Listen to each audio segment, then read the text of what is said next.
Welcome to another St. Pete by Night production. The following is rated for mature audiences and may contain graphic themes that will be distressing to some viewers. As always, we recommend you ensure the safety and well-being of yourself and those around you at all times.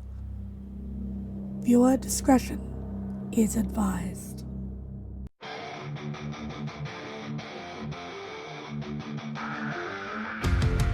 In the heart of night, we rise from shadows, howling at the moon, igniting our battles, cleansing Gaia of an endless fight, until our final days we will fight. Thanks, man, we stand united as one.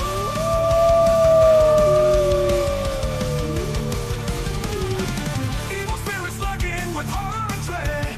Little light leads us where the grave dare tread. Glory and honor, wisdom in our hand. Together we rise, take our final stand.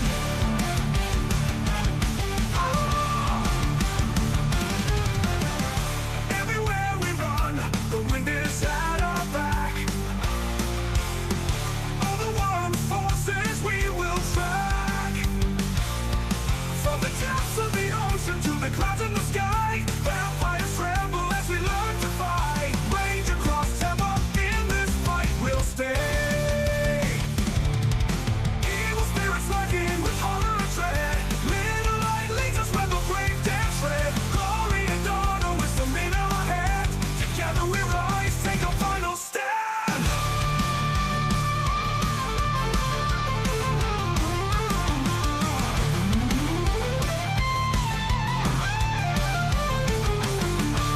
Rage across Tampa, in this fight we'll stay. Everywhere with the pack, let the night be our guide. In battles of honor, we shall never hide. Rock will never hide.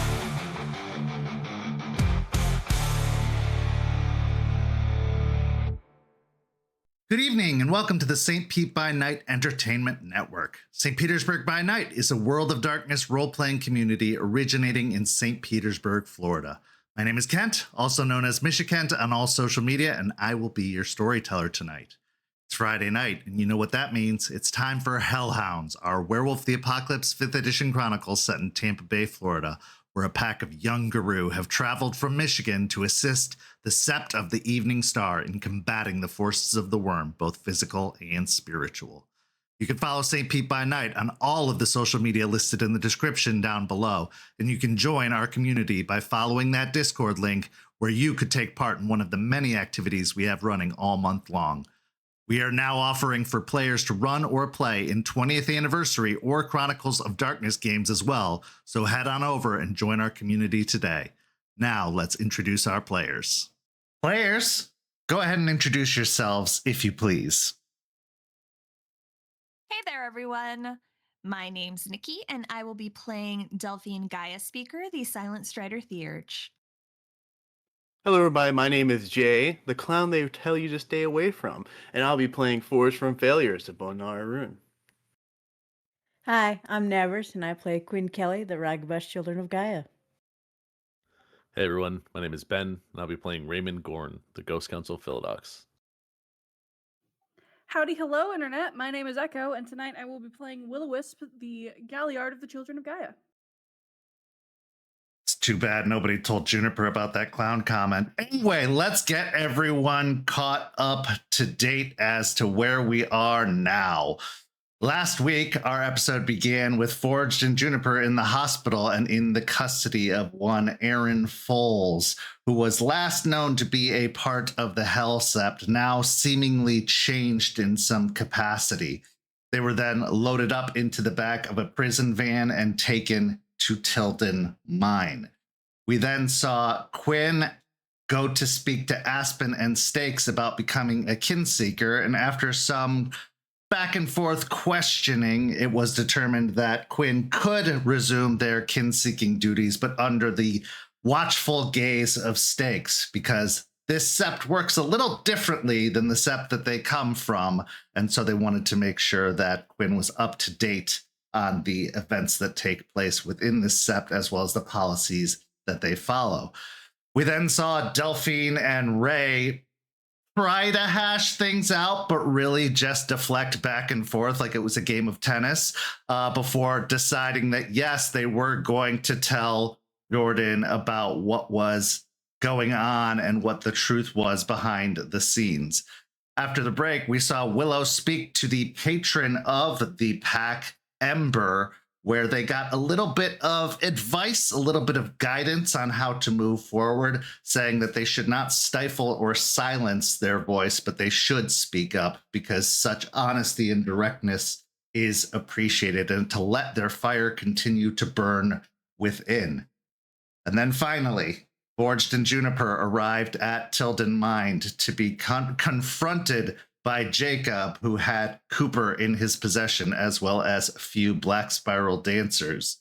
After a little bit of mental torment, it broke out into fighting, as we all knew it would, and unfortunately, Forged was killed by his brother Jacob and the use of a silver bullet. But some quick thinking by Juniper had her call out to the patron spirit Fenris in one last act of desperation to make sure that Forged and Cooper could make it home safely.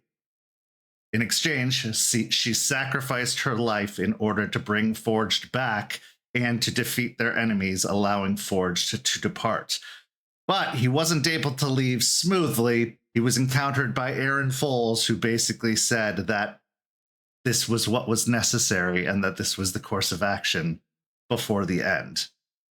Now, let's get to our first scene, as Forged has arrived back at the cairn to report to Charles and to get some very, very hard-to-hear instructions. As our scene begins, we find ourselves in the cairn of the Sept of the Evening Star. It is about mid-afternoon, at which point you arrive at the cairn Forged with Cooper in tow to be greeted by Charles and Stakes. As you look around, you notice that the cairn is surprisingly empty. You don't see Eliza over at her garden. You don't see Aspen or Jester moving about. It's just Charles and Stakes at this particular moment. As you enter into the clearing of the cairn, you can see that both Charles and Stakes have very stoic, almost stony-faced expressions, especially when they realize you are alone as you arrive. They meet you about halfway across the clearing, and Charles looks to you and says, "Welcome home. Why don't you tell me what happened?"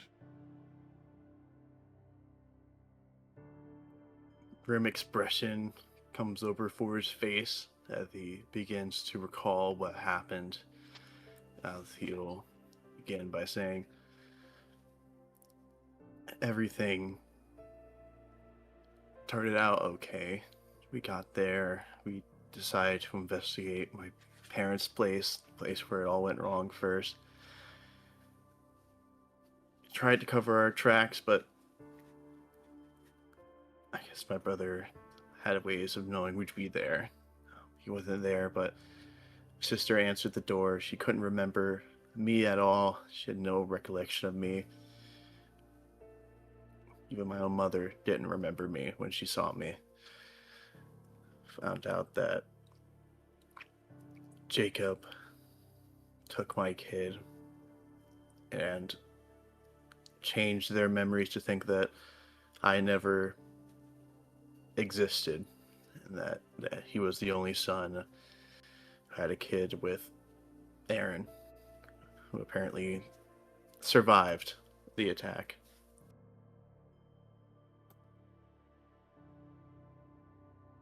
Right?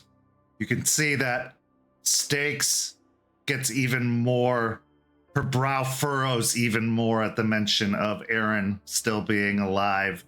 A flash of hope replaced by immediate fury.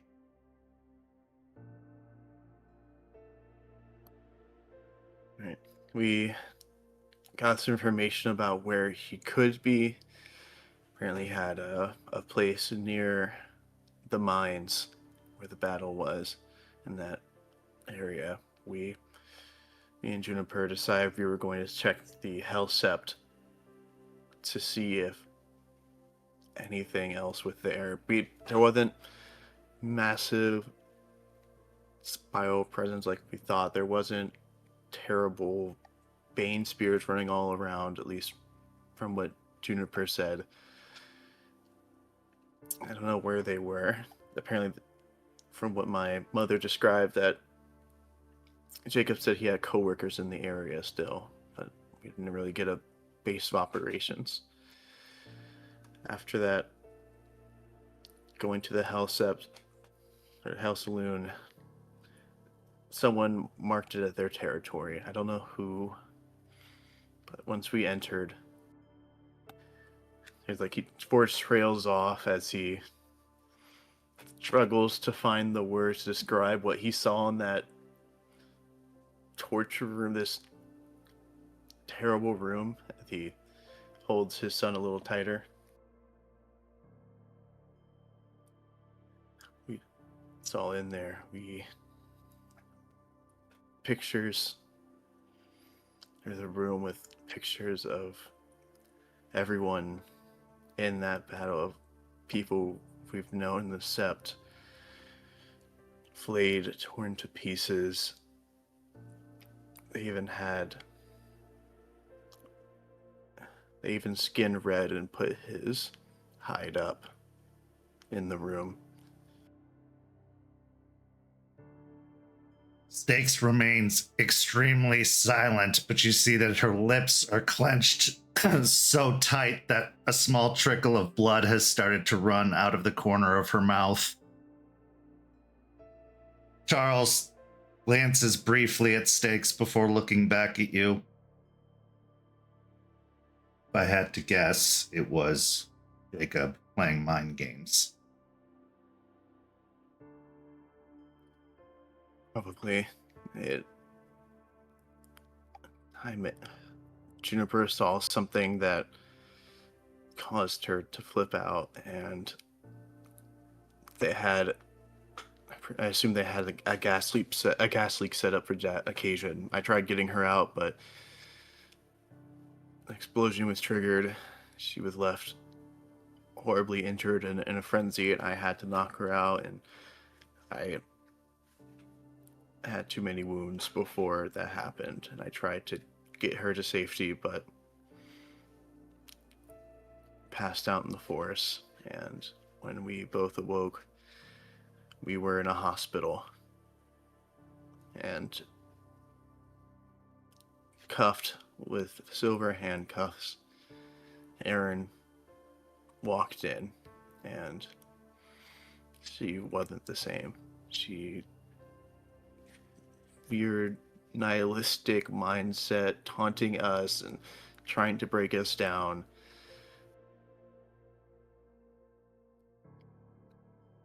I didn't know what to do.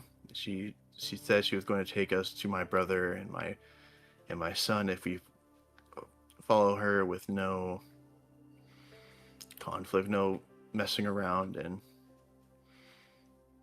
the only choice we had. It was probably the right choice. If they were interested in killing you, they would have, outright, when they had an opening to do so. No, they were interested in tormenting you. So the best and most direct path was to allow them to take you.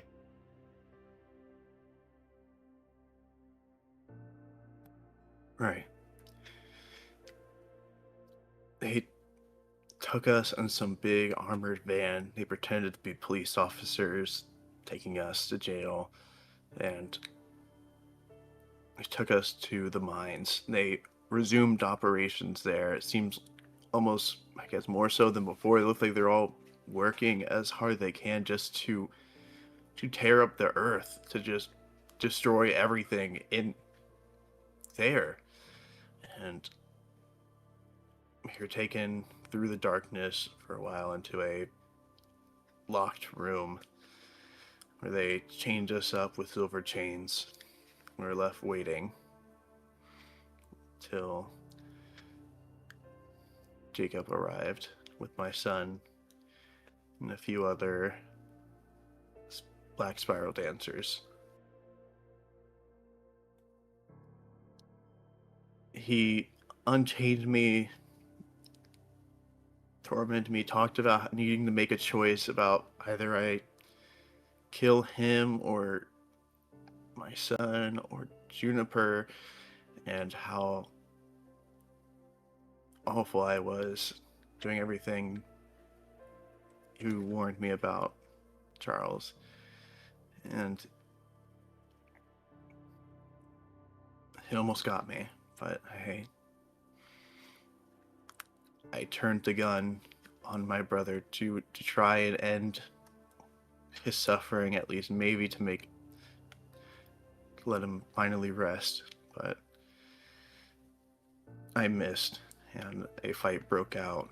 Juniper breaking free from her chains, fighting the dancers. I got my son away from him and tried to protect him from Jacob shooting him, but I got shot with terrible silver bullets. And the last thing I remember before going out was having my son safely away from him on the ground, Juniper fighting the other dancers, and Jacob standing nearby. When I came to after that, I just saw everyone dead. The dancers, Jacob, and Forge trails off, not quite having the strength to outright say her name yet. She was embers, burnt up on the ground. I don't know what in there could have caused that. They didn't have anything that would burn her. But I was surrounded by carnage, and I took my son, and I walked out, and before I left, Aaron was outside, and he asked me a few questions before just handing me the keys to the truck that she took us in and let me go.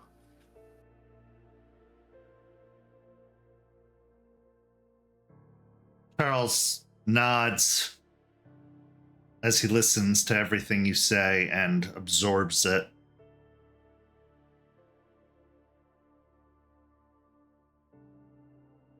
I know this won't bring home, at least not yet.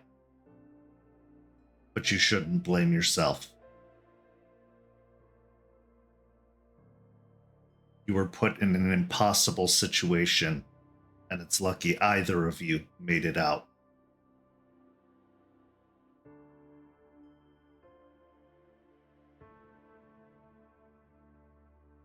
From the sounds of it, he did get to you. Because guns have never been your strong suit. You were already in a weakened state from your fight with Juniper. You were not in any condition to fight. From the sounds of it, neither of you were. He goaded you into a fight.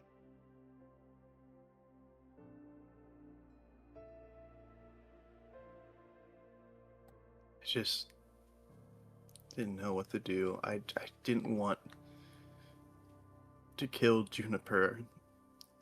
I didn't want to kill anyone there, but I just felt like I had no choice. I just wanted my son safe, and I wanted to see my brother, but that wasn't him. And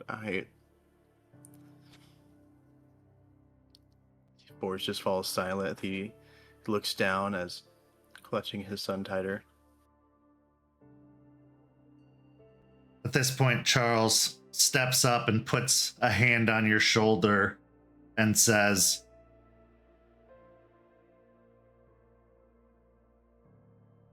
"You protected Cooper. You made it out, and you are home again. I can't say anyone else in your situation wouldn't have done exactly what you did. Cannot blame yourself for the actions of others. That was not your brother. That was a distorted, twisted, tormented version that was just bound up in vengeance. You did the right thing.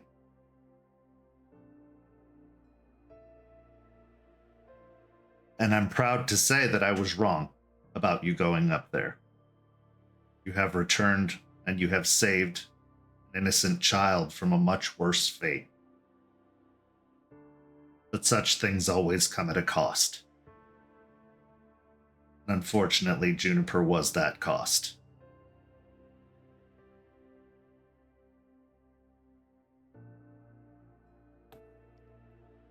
Sometimes on my drive down, and even standing here,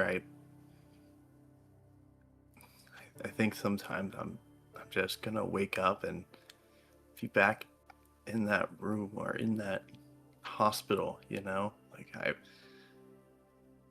this doesn't feel real. And did that feeling go away, Charles?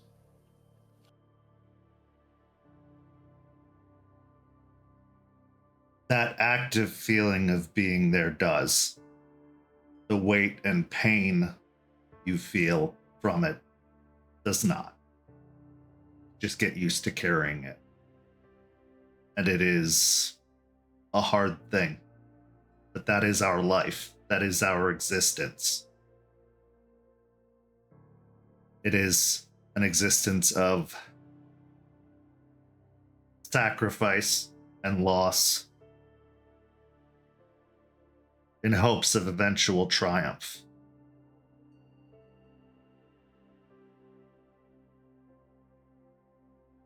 But that is what they want.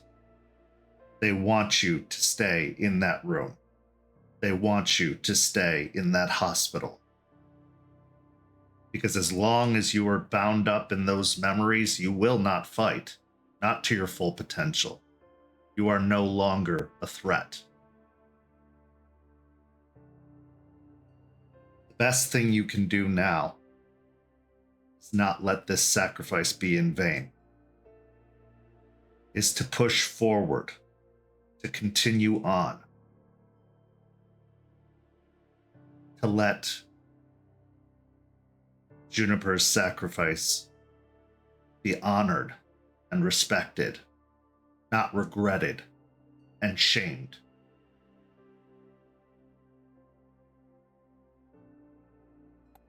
Right. Right. I can do that. I have my son, and I can learn to be a father, and I can make sure that he grows up in a world much better than this one. Well, that brings up an important point.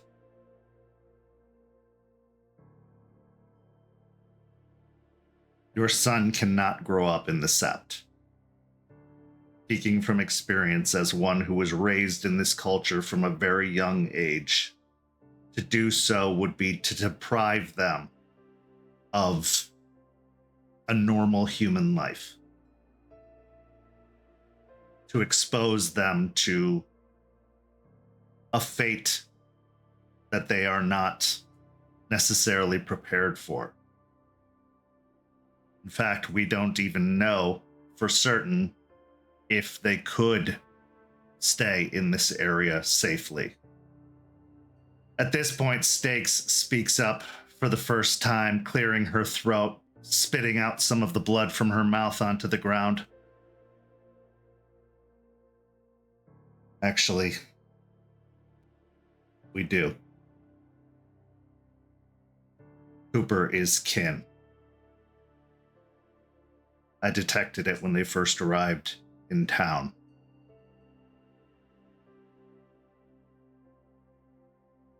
Charles nods his head slowly.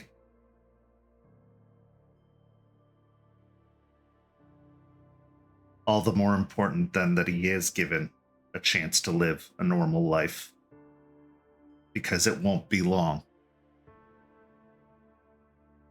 And as someone who never had that opportunity, I wouldn't wish that on my worst enemy. Forged, I understand that you are carrying a great deal right now and dealing with a lot. But you have a very important decision to make.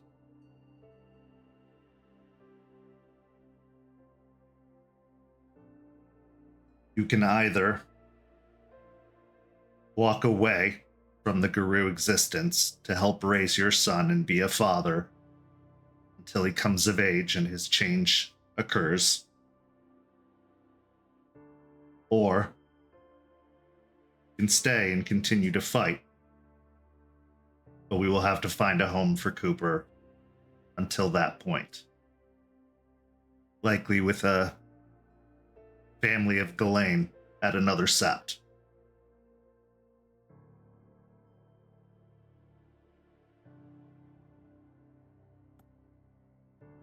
Forge just standing there, wide-eyed, tensed up for long, awkward silence as he contemplates this decision, all this information he's just been given. You're telling me that he's gonna be a Guru? At this point, Stakes just nods her head. No, can we do anything about that? No, I don't want him in this life. He deserves better. Stakes was able to detect his coming change this early in his life. Then it is an unstoppable freight train moving down the tracks. He will change one day. It's what happens before that we must decide.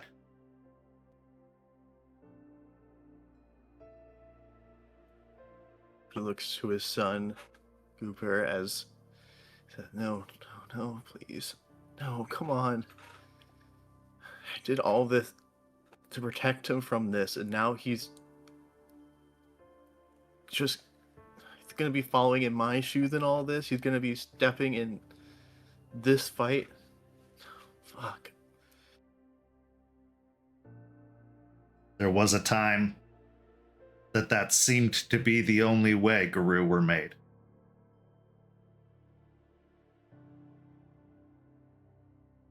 It's a surprise that it is still happening.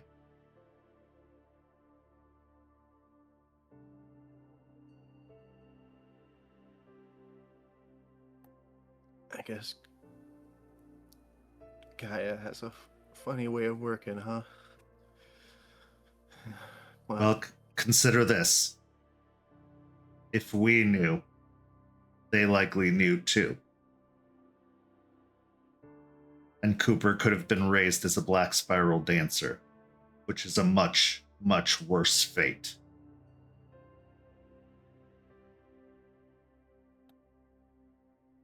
You're right. It could have been much worse for him, and another shadow of my brother could have been made.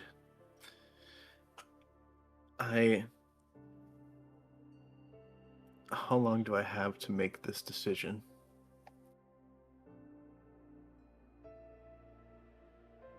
Not long. I wouldn't wait more than a week or two. With the cult of Fenris in the area, we know that they have kin seekers and they are actively seeking out kin. And they are being very violent about it. We need to get him safe and far away from here as soon as possible to avoid another conflict with them, because they will not stop.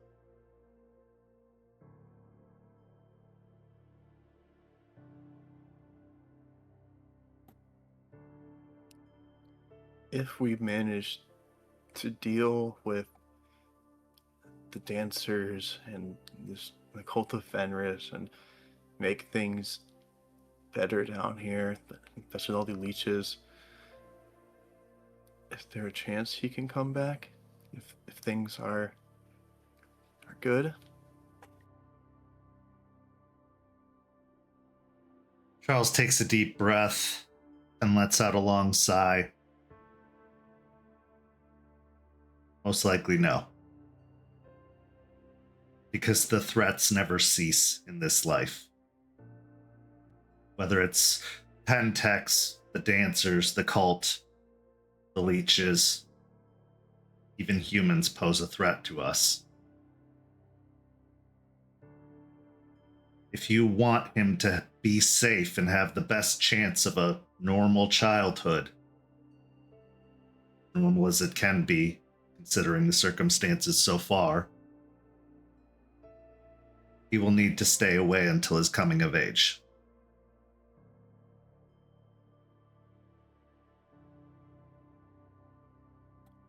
How soon can that be?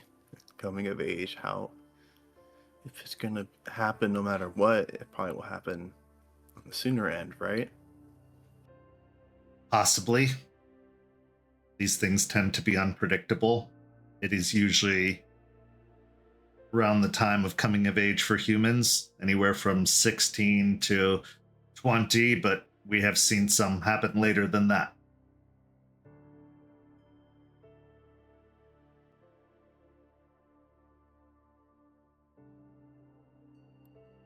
We're just feeling the weight of this whole situation on him right now. Not only having to throw away his hope with his brother, his family remembering him, and his hackmate Juniper dying.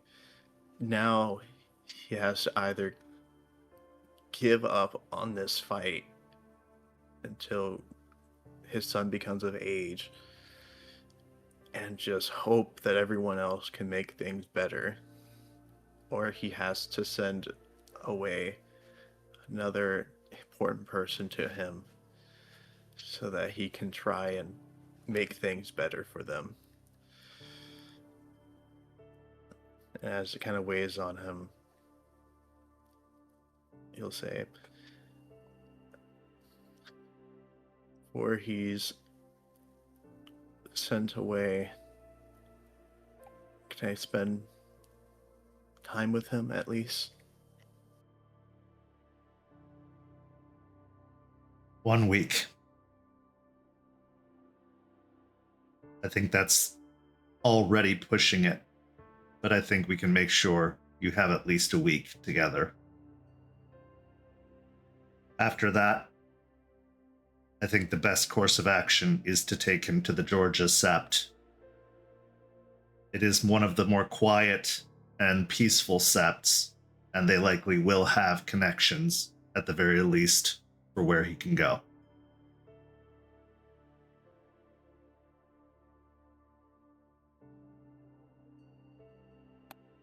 George will nod, and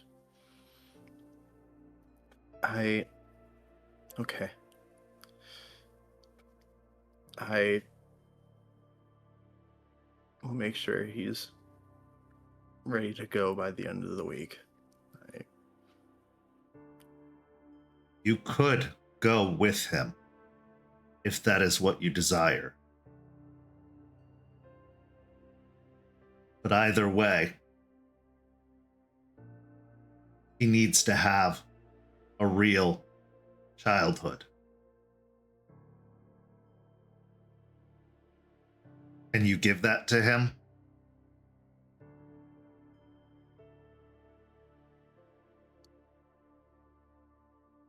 I don't know. That's why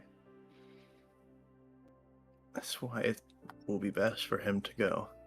Because I have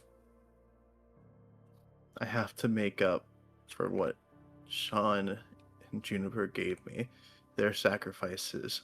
And if I stepped out of this fight now, if I left my pack, everything going on here, this new nation,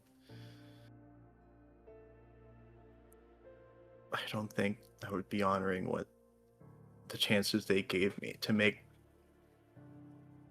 things even 5% better in this fucking world.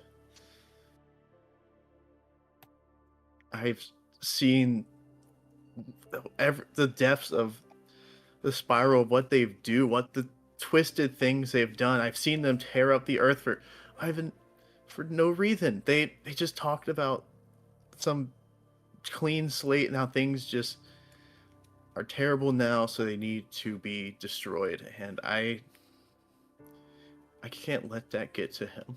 I can't let them get close to my son with that. He deserves a chance of this world too, not some self-brought about apocalypse.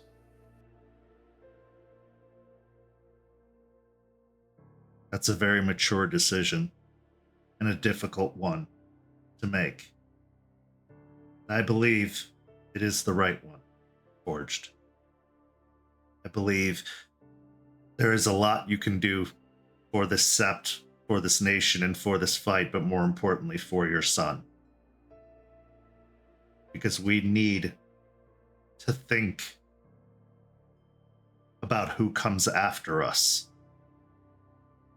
It's easy to be selfish in the moment and decide what would make us happy. And sometimes we can find that happiness. But if we don't think about the future, there won't be a future. And I know you want a future for your son.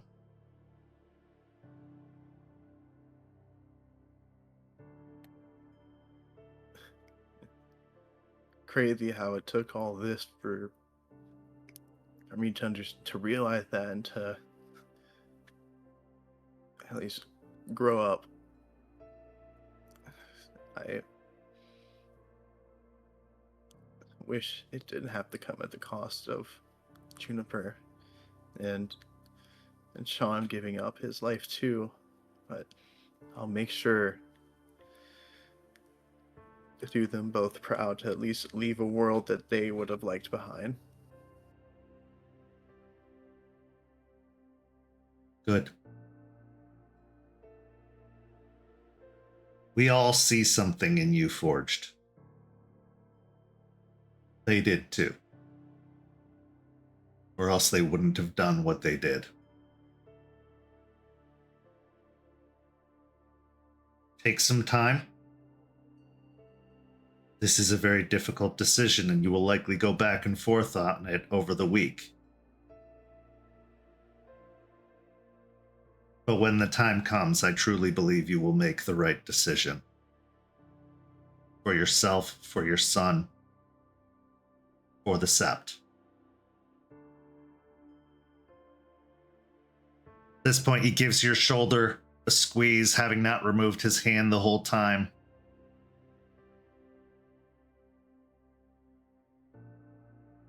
You're home now.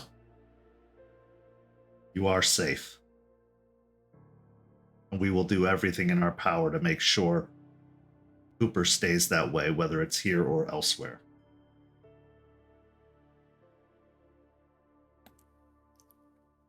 Thank you, Charles. Thank you, Stakes. I appreciate everything you've done for me. At this point, Forge finally lets himself feel a little at ease, which just causes a wave of exhaustion to hit him. He just almost slouches in on himself. I need to rest. I've been driving for forever without stopping. If there's somewhere I can sleep. Stakes, who has been stony and stoic this whole time, finally cracks a little as she steps up and gives you a very awkward hug.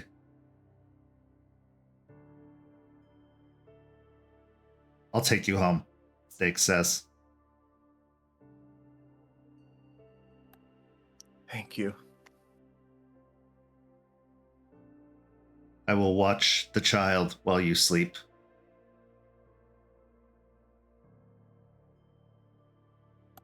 If you can get someone else in the pack to get some baby food, I'd appreciate it. I'm not good on which one they like, just any. He needs to eat, and Force just kind of trails off, thinking about everything he might need to do in this week to take care of his child. Charles says, I'll make sure it's taken care of.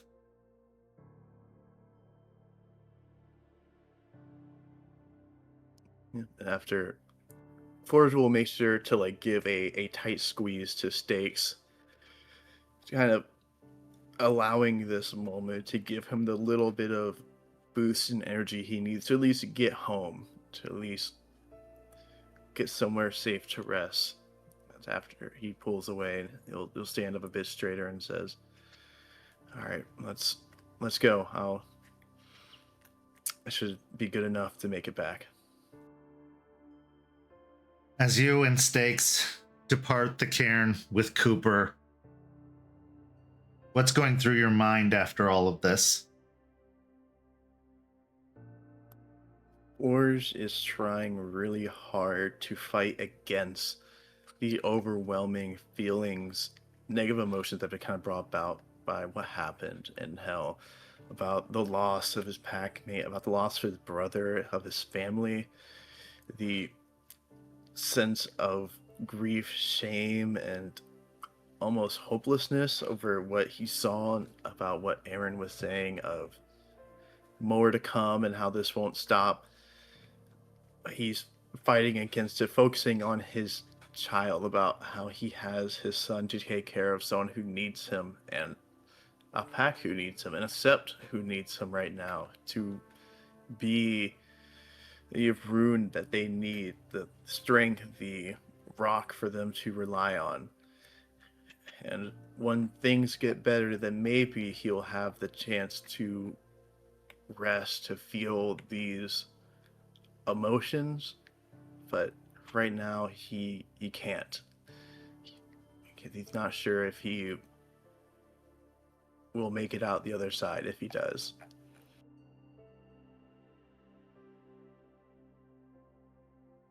With an unpredictable future and ominous foreboding warnings, a decision such as the one Forged has to make doesn't come easy.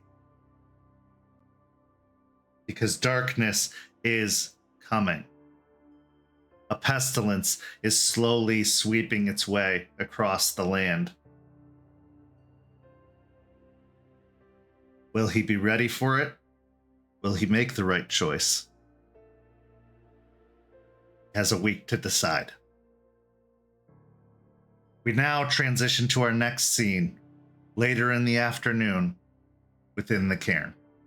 It's later in the afternoon, in the bawn of the cairn, that we come across 3 separate Guru, having had 3 vastly different experiences in their time in Tampa. 2 of them are just starting their journey throughout this city, still trying to find their place, still trying to find where they fit in, still trying to determine whether they can trust their pack mates, their sept mates, this new nation.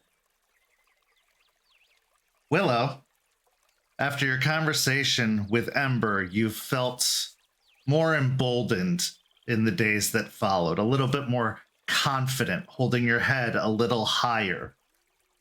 In training, you aren't as downtrodden or shy as you have been in the past, feeling more open to speaking your mind and giving your best effort. But you know from that conversation that you need to share in order to gain trust and give trust. And by offering out some vulnerability, you have been reassured that you will receive it in kind and that your pack will grow closer from it. So as a first step, taking Quinn along with you, you approach Delphine, asking to go for a walk through the woods. And as soon as you find yourselves on the bank of the Hillsborough River, you feel your time has come to speak.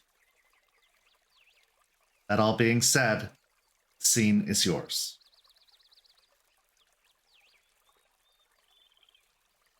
So while walking, Willow has been thinking about everything that's happened since they've gotten here, and has sort of tried to sort of get up the resolve to speak. And as they've been walking, just sort of like, is it now? No, we're gonna wait. And as we sort of stopped here at the river, it's like, I wanted to talk about some stuff that is important, if that's okay. Delphine will arch a brow and look at Quinn before glancing over at Willow again. I mean, yeah, you could talk to me about anything, Willow.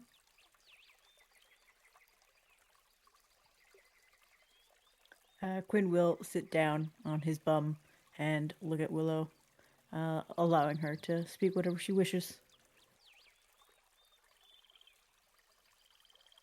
So, I know that you all have been wanting me to talk about where I've come from, when we were out here first with Juniper and with Alara, and that I need to talk about it. I've talked to Eliza, I've talked to Ember, and clearly it's time to show that I trust here and with you all. So now is the time to talk about that. Delphine will try to resist a smile at just the little bit of the clunkiness that Willow talks in sometimes, because she finds it endearing, but she will maintain a composed face, and she'll nod to her. Well, you have my full attention, Willow.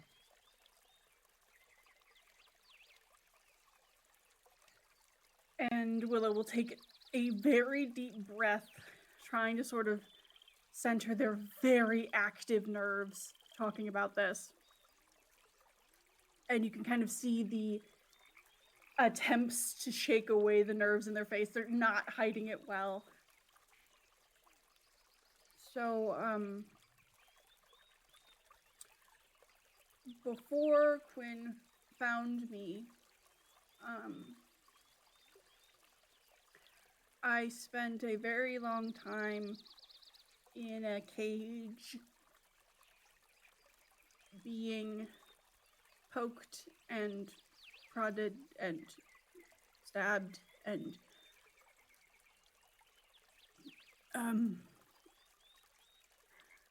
and things were taken from me by creatures that were all yellow with gloves and these big blue things where I should be.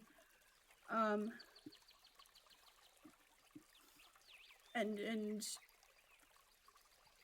they took my entire pack when they found us, and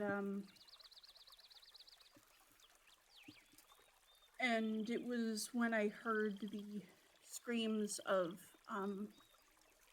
one of the younger pups as they were going to do something awful that I sort of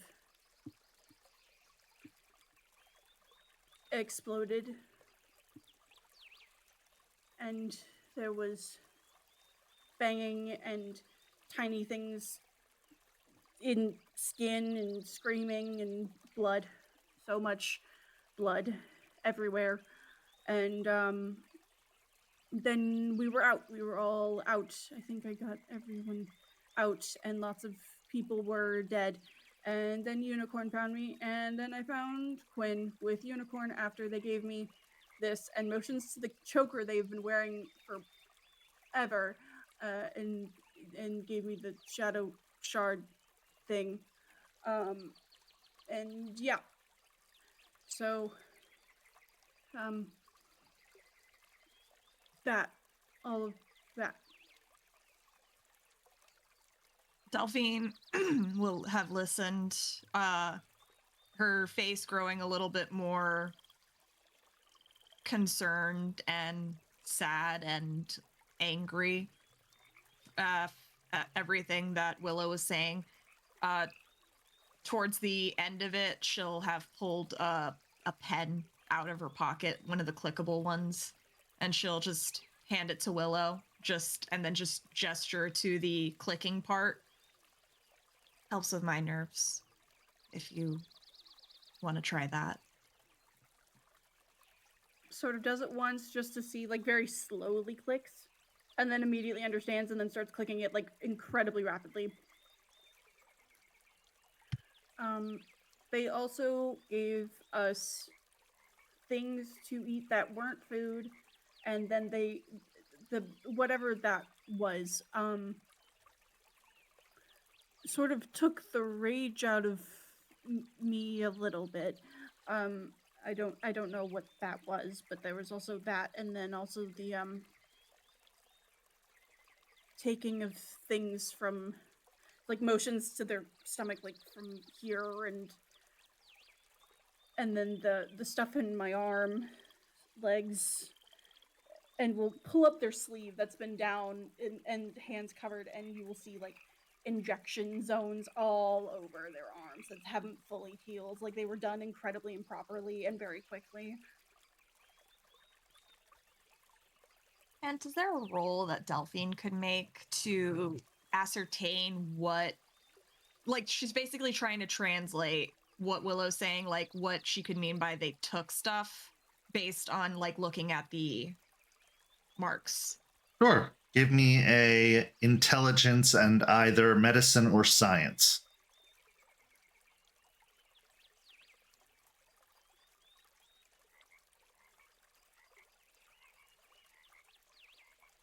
Two successes? It's kind of hard to discern based off of the way Willow is saying it what exactly they're referring to, but when she says something was taken from her stomach or her body, possibly an organ was removed.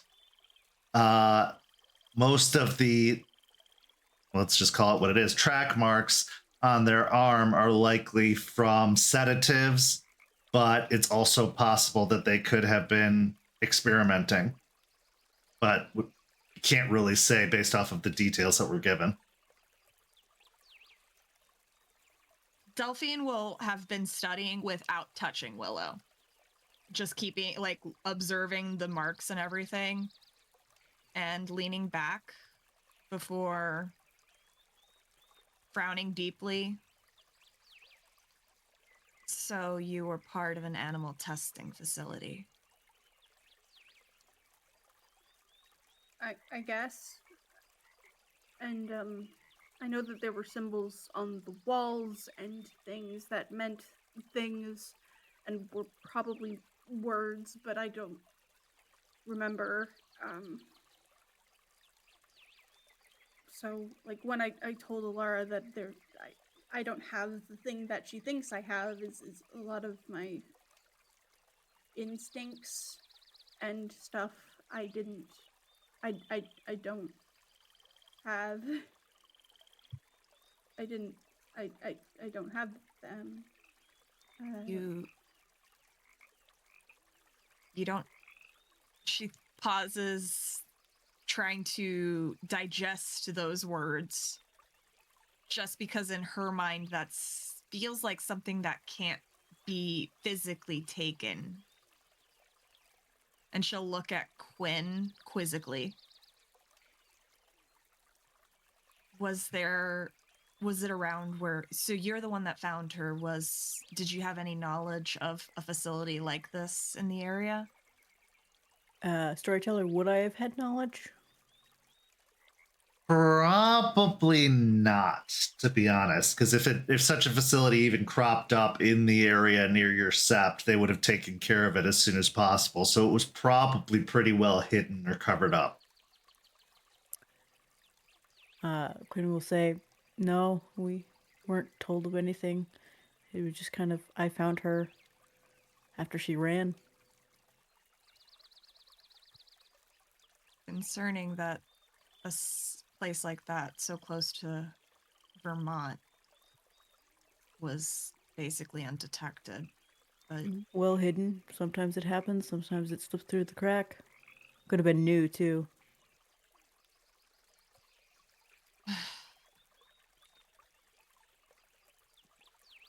did you have more that happened to you, Willow? That's the sort of sum up of everything. And then there were other things I wanted to talk about, but I wanted to make sure that it was properly communicated how this was and stuff. Vulnerability begets vulnerability, as Ember has told me. So. Well, I appreciate you telling me. I had a feeling it was something close to what you've explained that happened to you, just based on, and she'll gesture to the ear. But I was going to let you say it in your own time, and I am glad you finally said something. Oh, yeah, that's another thing. I don't know if I killed all of them, so I am very scared that they will eventually come and try and find me. That is a problem. That would be a problem and bad for the sept. So that is the primary reason, as well as the vulnerability, to tell you that, because that could be a problem. In this moment now, she's concerned that the wolves had microchips in them to track them like regular dogs. And she'll sigh a little bit. It might be something that might be a little scary for you just because of your past, but you might want to let Artie take a look at you to see if they put anything inside your body. Because humans, they're able to put little kind of like computer chips inside of animals now. It's a way for people to track down their runaway pets, and it's not uncommon for them to do it to testing animals as well. Well, those eyes just kind of go wide as they sort of like subtly reach up to the back of their neck just to sort of scratch at. That would be bad. That would be very bad, and I would like that to not be a thing. But also, what do we do about it if that is a thing? Artie is really good with computers and all that stuff. I'm sure he can figure out a way to disable it. Those things are usually attached to apps and stuff. Probably something very easy for him to resolve, but I would highly recommend you seeking out Artie. And from what I know about them, I've never had a pet, but from what I've seen, it's basically they just scan a part on your back. And if it's in there, well, that part on how to get it removed and deprogrammed and stuff, I'm a little less familiar on. But I can't promise it, but I don't think they'll have to do anything invasive to you.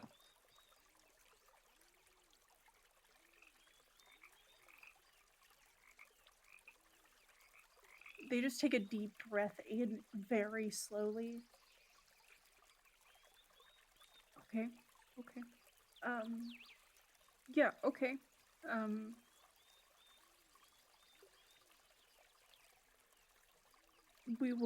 I will look into talking to RT about that.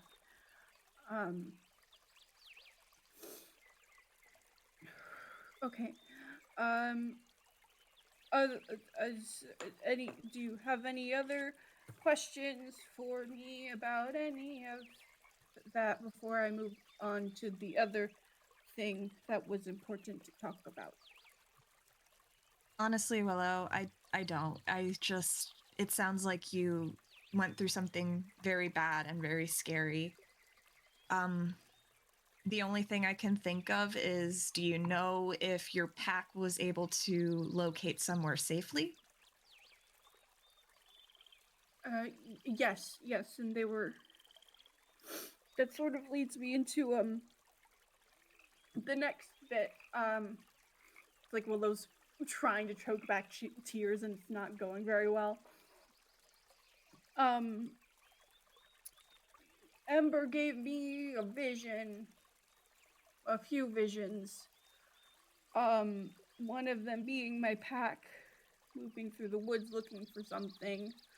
So that's good. And then Rook is coming, and he is part of the many wolves, and they walk with fire and flame that is dangerous and bad, and they are headed clearly this way, and that's bad. And then the last thing that was important was a van rolling down the highway, bars on the windows. And they sort of stop and they really squinch their face and their eyes trying to remember the words.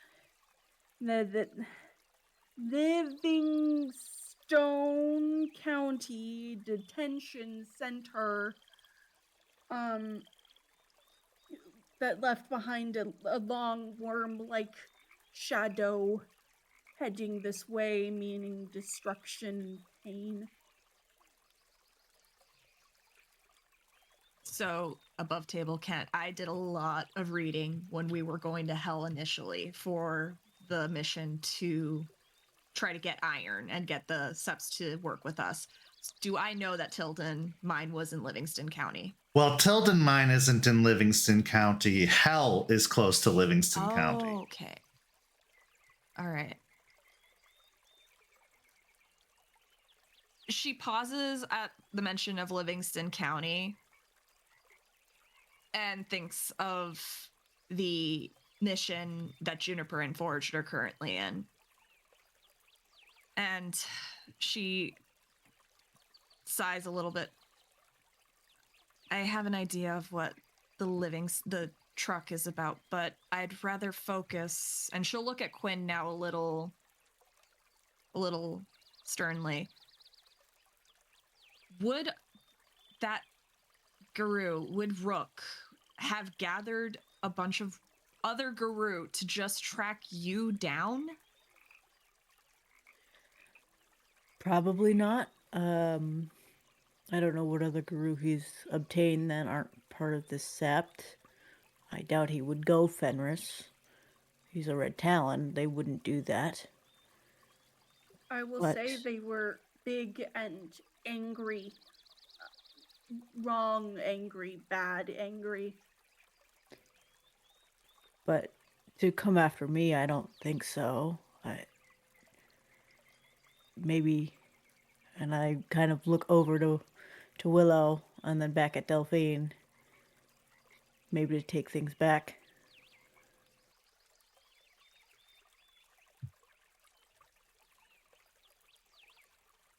Delphine looks a little more concerned now because the most experience she's had with big, scary Geru that a Geru would describe is dancers. And now her mind's just like associating this vision with the stuff over in Michigan. And she'll rub the back of her neck. Two of ours are currently on a mission in Michigan, which is where Livingston County is. And it is a place where 3 septs fell to the dancers.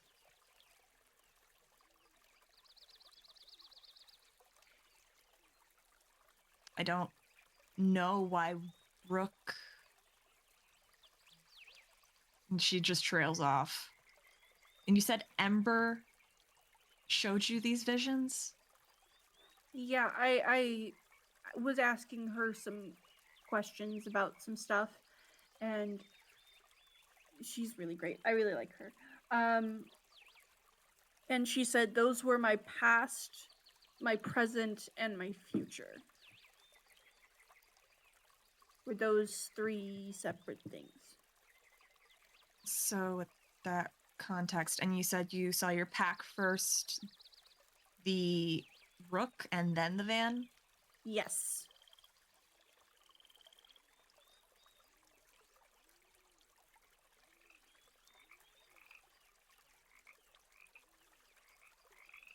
That's something to think about. I might have to get in contact with Juniper and Forged sooner rather than later about how things are going up there, because that is concerning. And you said the last place that you detected this Rook individual was in Georgia? That was the last place I smelled him and felt his presence. But after that, we were kind of in a truck for a while, so I couldn't really track properly. So.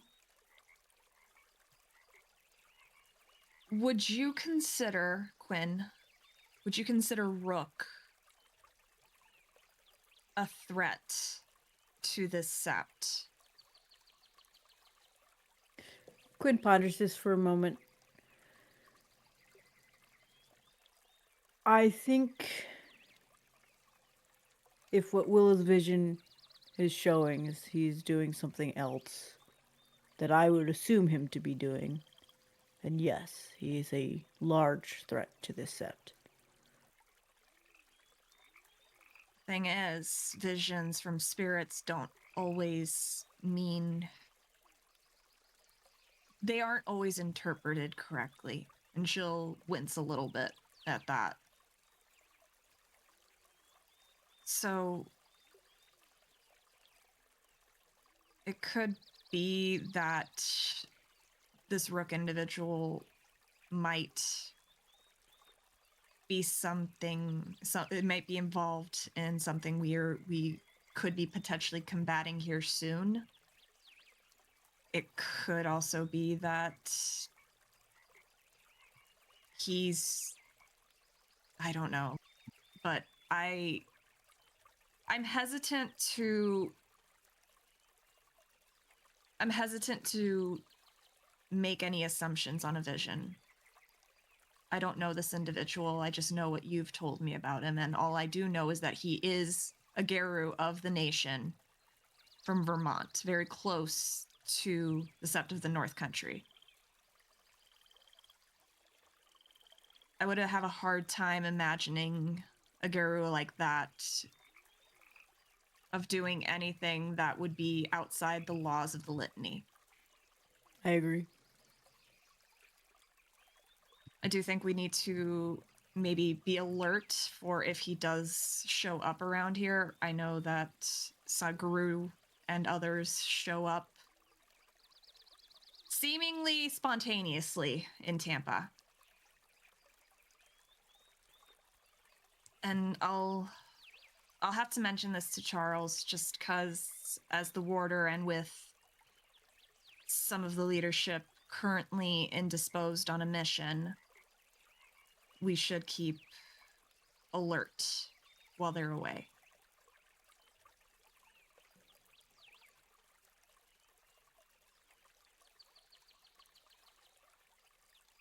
Willow, was there anything else? This is your time to say whatever's on your mind. You as well, Quinn. I know you guys haven't been here long, but I would like for you guys to think of this as a home for you too.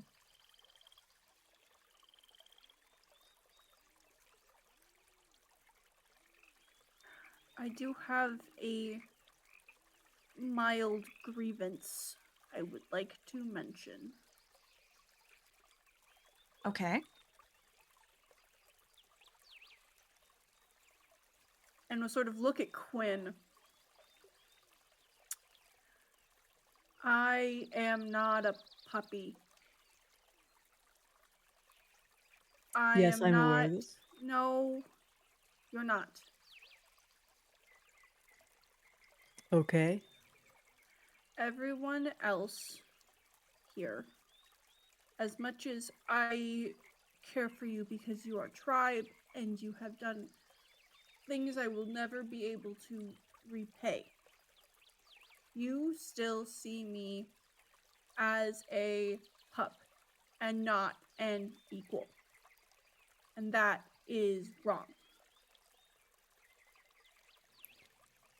I'm sorry if I made you feel like you are still a pup. That is not my intent. I know I am limited in what I've been able to do because there are parts of me that are missing. But I'm still trying to learn, and everyone just sees me as, oh, look at the poor pup. And that's not okay. So that's why I'm trying to grow more and to be vulnerable. But it feels like you still see me as the lost creature you found in the woods. A little Hold bit. on. That is not true.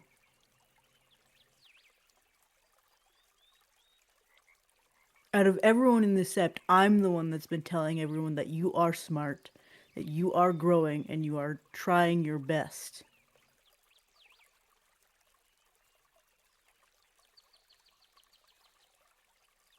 If I may. Willow, I think the word, if I may, the word you might be trying to come up with is called patronizing, where someone makes you feel like they're helping you in a way that almost feels like it's belittling you or making you feel small. Yes. And I do not think there is mean intentions or bad intentions behind it. It's just you still sort of, even though you are attempting to defend my ability and stuff, it's still that word that Delphine said. So, Sure. How's this? I won't protect you. Okay, hang on. First off, I don't think that's correct. And she looks at Quinn.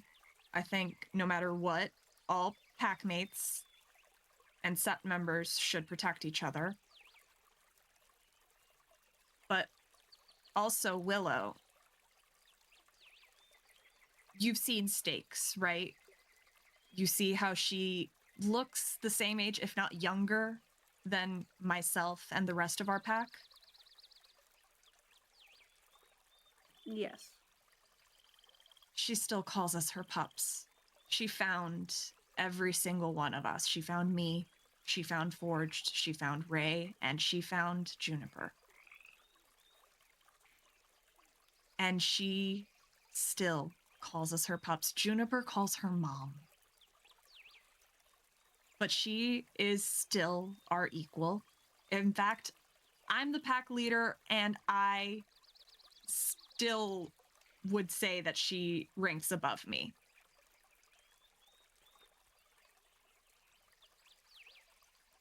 A kinseeker will never stop thinking of you as their pup because they found you and they were the first ones to take care of you. I don't think Quinn means to call you a pup, his pup, in a condescending way. I think he means it in a way to care for you. Will I admit that yes, some of us have been treating you a little bit like a puppy? Yes, and I apologize for that. You have had a more youthful energy, more innocent energy than any of us have been used to in this life. And it's been joyous. I can't help but smile when you have this energy, because it is like someone brought a light into what is normally a very gloomy day.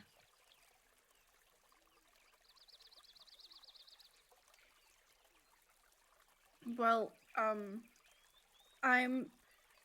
when everything happened and I really figured out what I was and am, I have already seen the worst things I can imagine. So, as a Galliard, it is my job to make sure there is a brightness where it is dark and painful, so it hurts just a little less. All I want to do is make it hurt a little less, because I know how much it hurt me. She'll pause at that, kind of a little moved by it, if I'm being honest. And she'll smile at Willow, and that's needed, especially here. I can't speak for my packmates, but I can tell you that all of us have not had the best childhoods or lives. Every single one of us has had a very dark haze over us.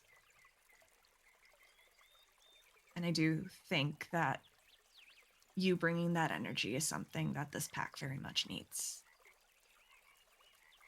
I can promise that, at least from me, and I will speak with the rest of the pack about it as well, I will not treat you like a puppy. I will treat you as an equal. And I will help you, and I will help teach you things, and I will not coddle you when I teach you these things. I do not want to be babied. I want to learn and to be seen as someone who can learn. All right. Then we'll start doing that. And I know I've been starting you with teaching you how to human. So then next week, we'll dive right into getting you used to the city. Because that's something you're going to need to get used to.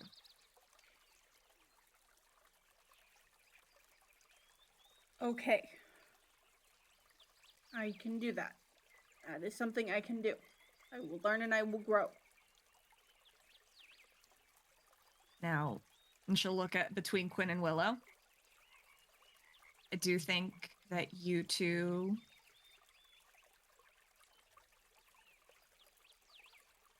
she'll like look between you then meaningfully.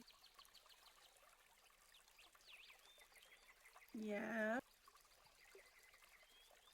Finish your words, leader. And you guys just make up.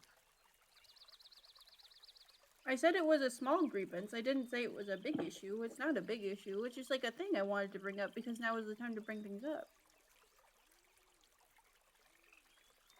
That's still my brother. I won't baby you. I have other things to take care of anyways. Okay, good. And that big old bright smile just returns to Willow's face and she's like, okay, good. All of the things are good now. And we did the things and I said the things and I kind of want to throw up. But that's fine. Don't do that. That's not good. Lots of nerves happened and my stomach is now very upset. But everything else is good. So yes, good. Yes, good. Yeah, we're good. She'll look at Quinn. Is everything good with you? Quinn will put on a very masked fake smile. Let me know if you need me to roll for that. Yeah, manipulation and subterfuge versus wits and insight.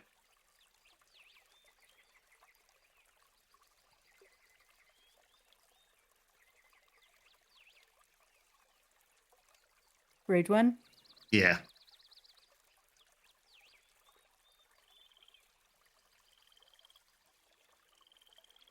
I'm gonna burn willpower. 5 successes. 3. Okay. He'll Quinn's smile fine. and he'll say, "Oh, everything's perfectly fine. I think we're gonna move into a great position." Okay. Right over her head. And it is very evident in her face that she believes you. So as the conversation concludes, you all head back to the cairn proper. Delphine, as soon as you arrive in the cairn, Charles is waiting for you and pulls you aside, saying, "I have something to tell you." This is where we'll go to break. We'll be back in just a few minutes with the second half of tonight's story.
Welcome back.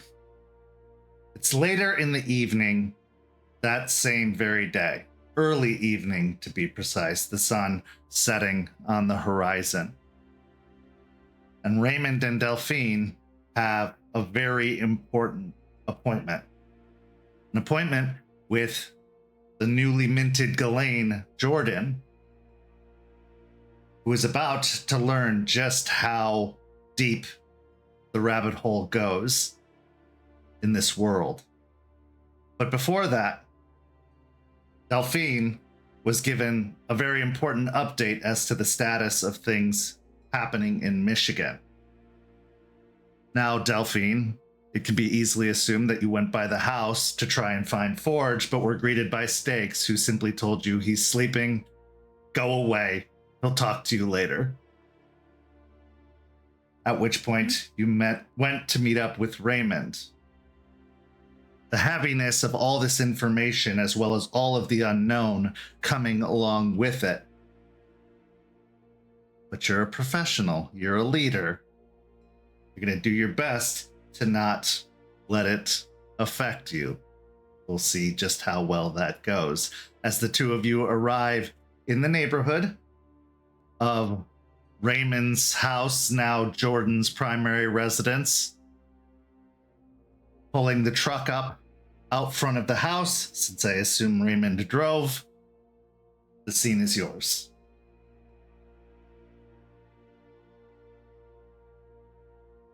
So Delphine likely would have just been mostly quiet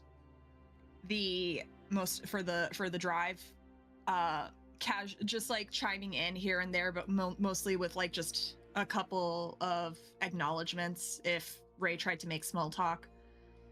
And just in her mind is the update and Stakes telling her to go away, and just she can hear her heartbeat in her ears, but she is doing her best to remain composed and keep it together, because in the very back of her mind is the conversation she had with Ray and him pointing out if she would be able to keep it together when someone didn't come back. And now every part of her just wants to prove that she can, so she is trying to channel the most composed person she knows, her mentor, Charles Albrecht.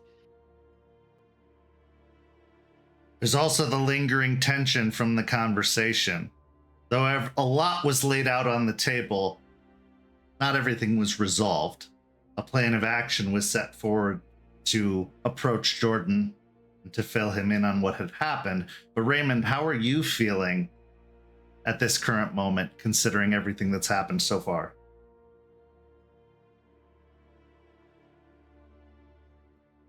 Currently, Ray's feeling nervous, not only because he's now going to be telling Jordan everything, if that's what he wants, but also, like, over the past 4 weeks, me and Delphine have only had, like, one conversation, and it didn't go the best.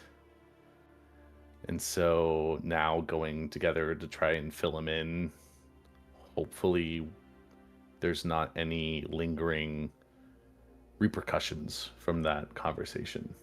Like, we don't butt heads in the middle of trying to explain something as serious as, you know, what we are, the situation, and what actually happened to Jordan. So as you've parked the truck, preparing yourself for the unexpected, climb out of the cab and make your way up the walk to the front door. As you knock on the door, a few moments later, it opens and Jordan is standing in the doorway, and he looks somewhat surprised to see both of you at the same time. In his hand, he clutches a sweater, a women's sweater, and he says, Hey guys, come on in. She'll nod and step inside, giving him a polite greeting.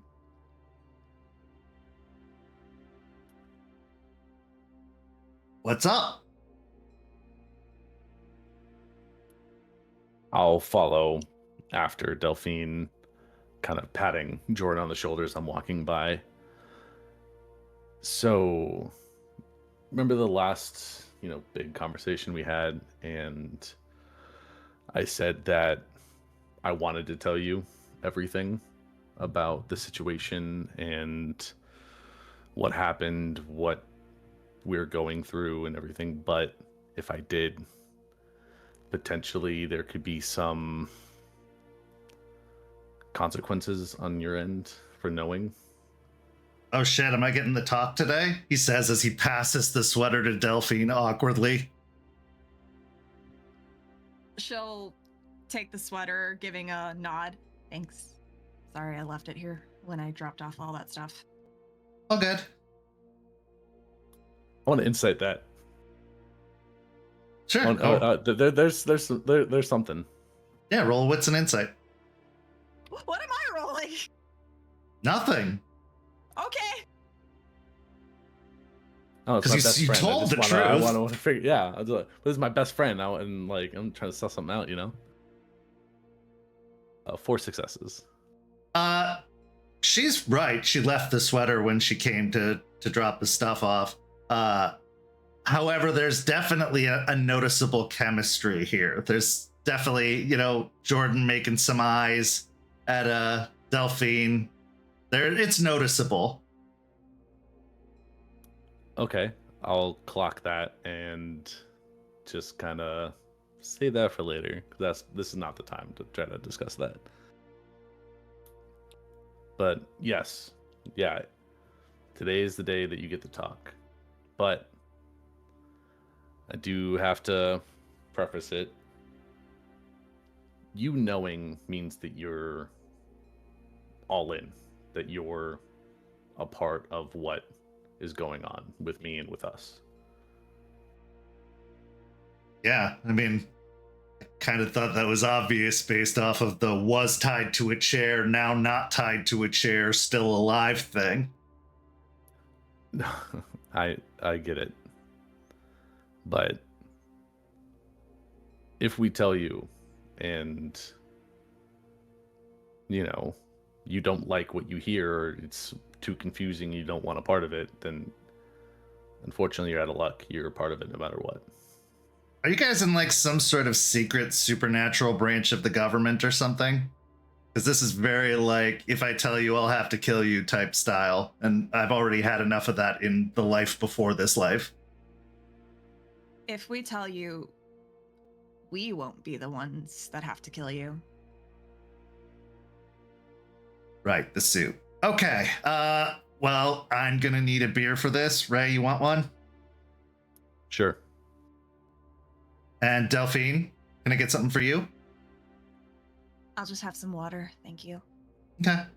He walks into the kitchen as you both head into the sitting room. Not the sitting room, not the, scary one, but the living room.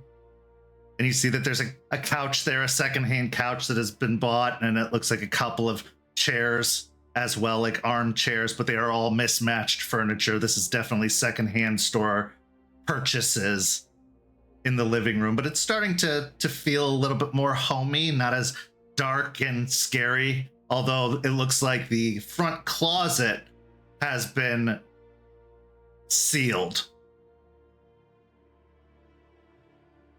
So I do want to iterate that you being told isn't the only choice, Jordan. We talked to a friend of ours. He's willing to make you the identity, and if you just decide you want nothing to do with it, you can take it and go. Comes back into the living room with 2 beers and a bottled water, passing one over to Raymond and then giving you the bottled water as he says, I appreciate that. I think that I think I have to know. You don't have an experience like that happen to you and just move on with your life and just assume it didn't happen. And to be quite honest, I would always wonder, and then I'd eventually come back anyway for answers, and I don't think I could be out there knowing that there's something going on that I don't have all the details about and having to just live with it. Also, it just wouldn't be me. I'm not a witness protection kind of guy.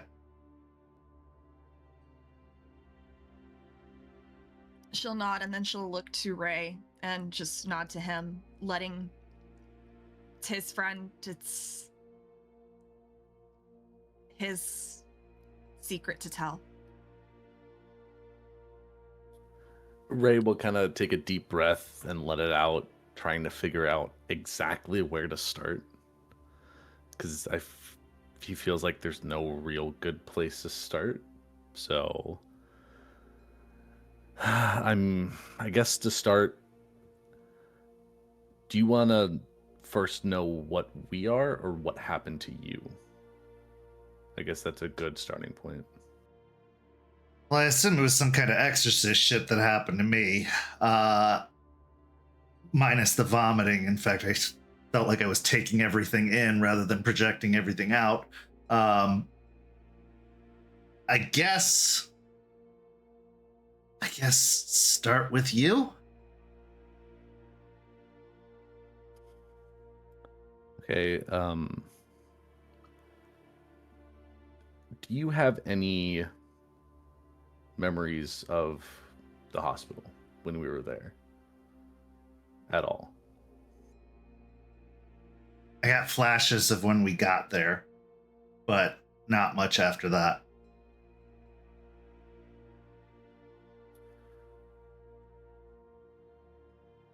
So, as far as you're aware at this point, I was able to get you out somehow, cross multiple countries and make it back here to the US.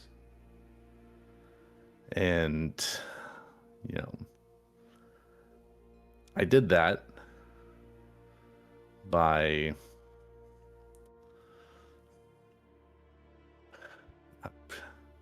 I'm trying to figure out how to say this without not sounding crazy. Layman's term, I turned into a werewolf. Shut the fuck up. Yep. All right, listen, when I said you could tell me, I expected you to tell me the truth, not start recounting some kind of Mary Shelley bullshit. Delphine will look to Ray and just give a look like, I mean, we can get this over with now, and it'll be easier for you to digest at this point and to accept what I'm going to say. And then, for the first time ever, I am going to go into my lupus form. Dropping down on all fours, the ground growing a lot closer, but at the same time, all of your senses activating with more intensity than usual. Unless you purposefully focus on activating those senses, they're normally within a fairly reasonable range. But this, they hit like a freight train. Everything seems brighter. Everything smells stronger. And you could hear a pin drop down the hallway. At that moment, as soon as you drop down, your clothes evaporating to be replaced by fur, hands and feet replaced by paws, Jordan drops his beer onto the ground and stumbles back a few feet.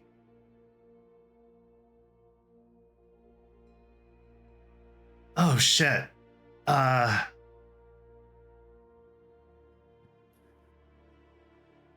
Delphine will stand up, will stand up a little bit, and then she'll lean down to pick up the beer. and she'll go to stand next to Ray and put a hand on his back because she knows that he does not like. He was very hesitant the one time that they did suggest putting him going into lupus form. She knows he doesn't like this, so she'll put a hand on his back as a sign of support and look at Jordan. He's telling the truth, as you can tell. Jordan blinks a few times, cocking his head to the side. Have you always been like this? Wait, do you even understand English when you're like that? I will nod, and I will kind of walk towards Jordan, a little awkward, since this is probably one of the first times Ray has ever been in lupus form, and kind of headbutt his knee. Jordan at first kind of stumbles back a little further as you approach, but then stops, taking a deep breath and allowing you to bump your head against his knee. He reaches down and... Okay, no, I'm not. I can't. Scratching you seems so weird. I always knew you had that dog in you, but not like this. I will look down disappointed and walk a few steps back and then turn back into Hamid. Okay, so if I understand correctly, you turned into a werewolf at the hospital, but you weren't always... Oh, did you get bit by a wolf as a kid, or cursed by a witch or something? It doesn't work like that at all. And you can do that too. I can prove it, but you've already seen one dog today. That's fair. Okay. Also, I exorcised a bane out of you, so I think that... Yeah, but I think Ray would get jealous if I pet you. Anyway, okay, so...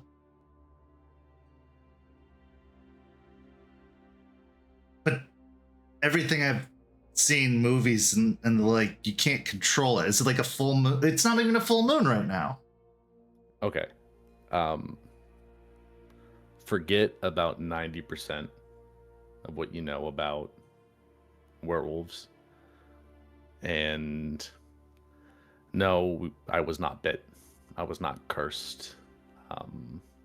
I have full control most of the time.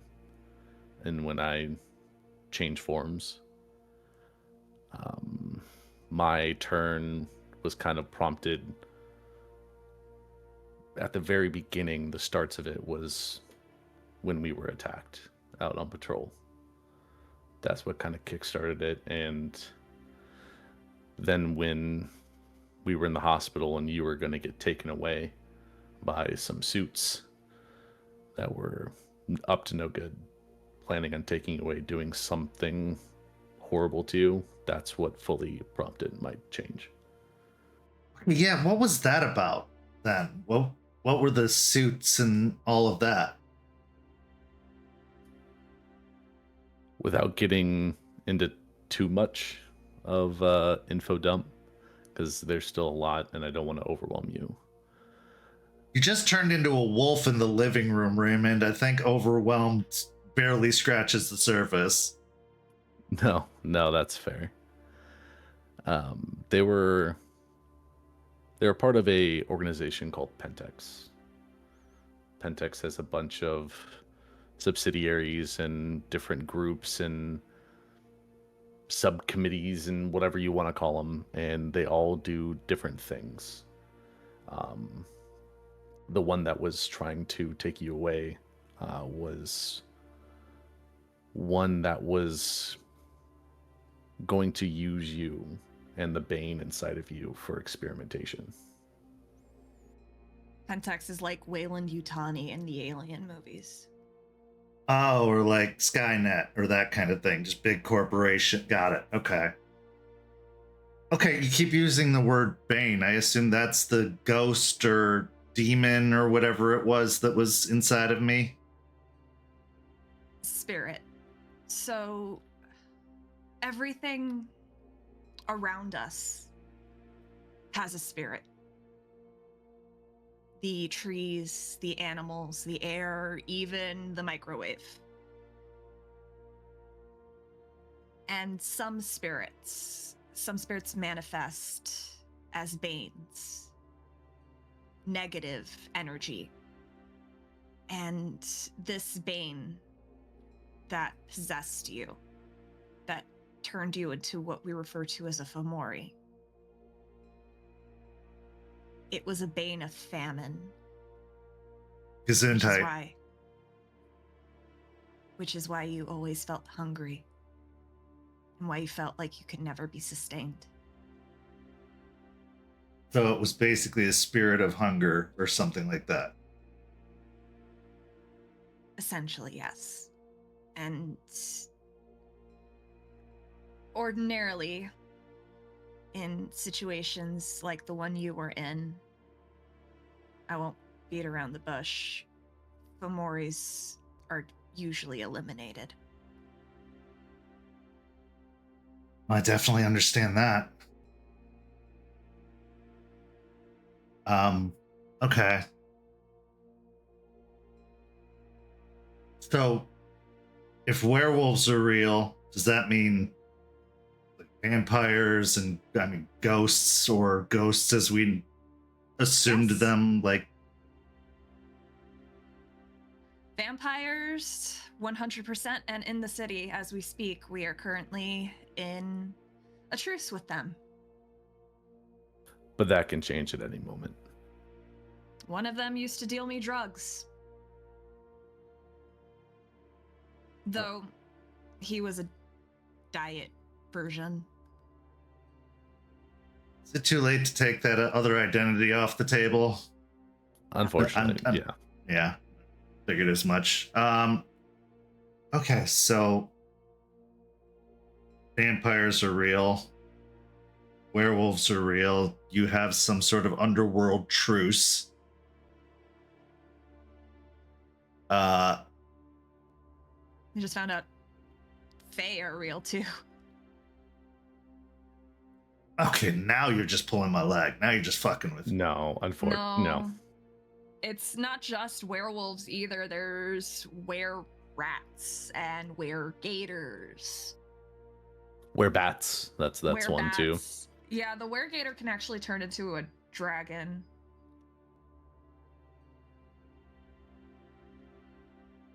Okay. How do people not know about this? Or do they know? Or like, I'm confused. Because there's books and stuff. Isn't that bad? It's so it affects most people. Most people, their brains, ordinary individuals, they can't comprehend what they see if they were to see a werewolf. It's too much for their brains to handle, and they experience something we refer to as delirium. It's like a haze, but some people, like you now, aren't affected by it. Ghislaine is what we would refer to you as. Names are so fucking stupid, I gotta tell you. We didn't come up with that. Oh, I'd assume not, but that's Ghislaine? I mean, Okay. we're technically not werewolves, we're Geru. Alright. So, werewolf is not a technical term. It's like a slur. Not a slur, but not correct. Okay. Well, I'm not going to remember, so don't take it personally. Okay. So what? So I assume just knowing about all of this is why the hush hush secrecy, you tell anyone will kill you vibes that I'm getting off of this, because you guys need to be a secret? It's a veil. We have a veil around society where they can't know about us. If people knew, they can't handle this. There would be pitchforks and torches. That's how the movies usually end, yeah. It would also make our job a lot harder. Okay, so yeah, what's your job? I mean, I assume it's not stealing babies out of their beds, or else you might as well kill me, because I'm going to have a problem with that. No. Remember when I mentioned that, you know, I'm now fighting another war? Right? But not against the vampires. Technically, but werewolves are soldiers that have been chosen to fight off corruption, like the bane that affected you. Supposed to help cleanse the world. You're doing a bang up job. Is it too early for jokes? No. If humor helps, it's fine. But, so the Earth is alive, and we refer to her as Gaia. She's our mother. Fuck She's me. the one that chose us. She's the one that gave us this gift to be her warriors. Because there's this thing called the Triad: the Wild, the Weaver, and the Worm. This circle almost of creation. Well, the Worm is out of balance right now, and that's why you're seeing things as they are. It's out of control, and nothing is in balance anymore, and it's trying to usher forth the apocalypse. So like a hippie rendition of The Lion, the Witch, and the Wardrobe. You're a hippie, Raymond. I literally didn't ask for this life. Yeah, okay, so that's a question, I suppose. How does it happen? If it's not by getting bit or by, I don't know, getting cursed or whatever, like, how does it happen? You get chosen by Gaia. As everyone really knows, it's random. You're just chosen. And we keep getting told that Gaia doesn't make mistakes. As much as some of us, and she looks to her lap, have tried thinking otherwise.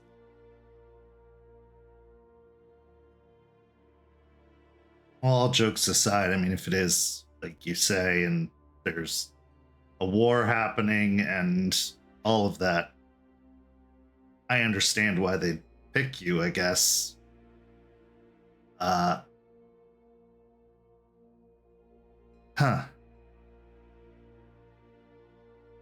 Okay, so it's completely random. Like, there's no telling who it could happen to and when.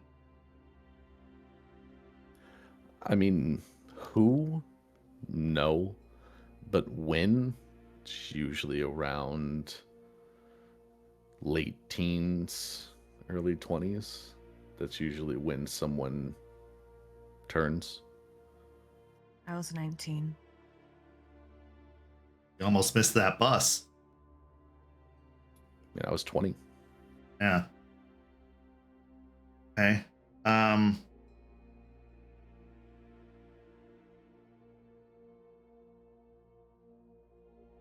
I almost feel a little inadequate. So what does me knowing this, how could I even possibly help?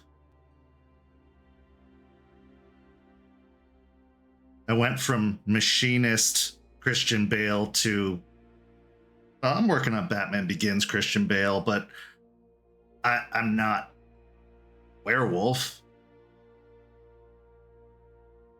Ghislaine serve their purpose in our society. You brought in the Batman analogy. Batman always needed Alfred. So I'm your butler. No, but we need people to help us. So I'm Robin. It's a kind of a better analogy, yeah. We interact as best we can with, normal people that aren't like us, but there's always a separation and there's always, secrets we can't tell. So there's always going to be questions. There's always going to be things we can't explain. And Ghislaine is the bridge. So I can help by being kind of like a go-between between the regular world and your world? In a way, yes. But the thing that I was asking for your help in was a lot more than the regular world and more into our world and the spirit world. Oh, okay. So you need the generator fixed at that place because spirit needs it? A spirit does need it, yes, but we're also attempting to open another cairn. A cairn is...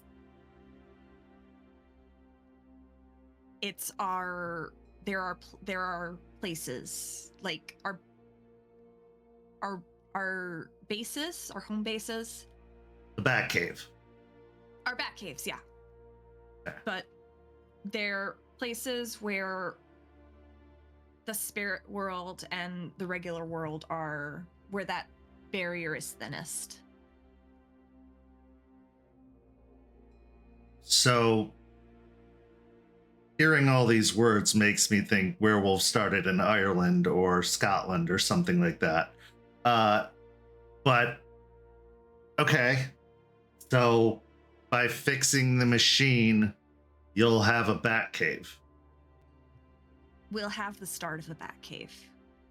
Opening and finishing the Batcave is a much larger project, but fixing that machine is an important first step. Okay.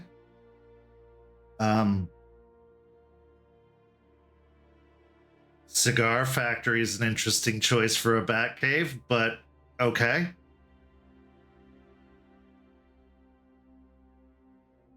All right. I know there's going to be a lot more questions over time, but this is a lot. But I think I get the baseline of it, and I get that this is secret. How long's this been going on? Like, how long have werewolves been a thing, or vampires been a thing? Vampires, I couldn't tell you, but for werewolves, I mean, a very long time. Our history is more orated than written. Okay, so, well, you guys must be doing a pretty good job keeping the secret. Although, again, books, movies, the like, but, don't get me wrong, there's people that are normal that know that we exist and will actively... Do you watch Supernatural? I've heard of it. Well, there's a lot of there's Sams and Deans in the world too that hunt supernaturals down. Monster hunters. Yeah. That. Okay.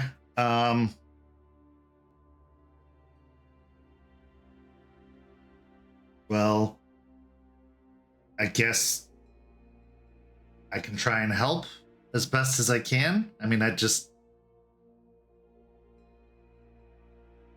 yeah, that's a lot. It'll take some time to get used to that. But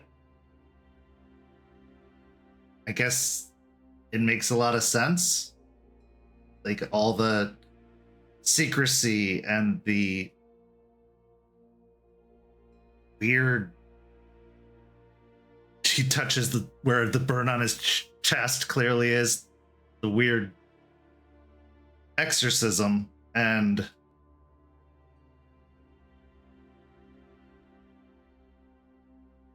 sorry I called you a monster, Ray.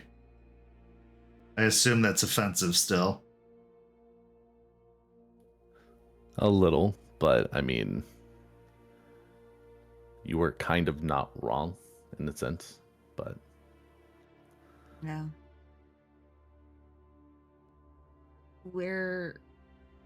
It's not entirely inaccurate because we are, in a sense, monsters and we are dangerous. But you can control it, right? It's not going to just pop out of you and cause you to go eat a virgin or something. She looks uncomfortably at Ray because there have been many a frenzy in their pack. no, it's not going to cause us to go out and eat a virgin, but you know, to really, I guess, control what we are requires anger. You know, sometimes when you get so angry that you lose control, it happens. We try to control it, we try to make it not happen, but sometimes you see red. Yeah, I get that. I mean, if humans can do it, why can't Gary, Indiana, or Guru, or whatever it is you said?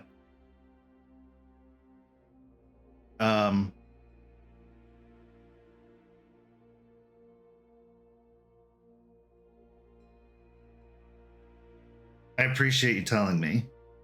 I know there was a lot of red tape to cut through to get to that, but I appreciate being in the know, and I won't tell anyone. I won't.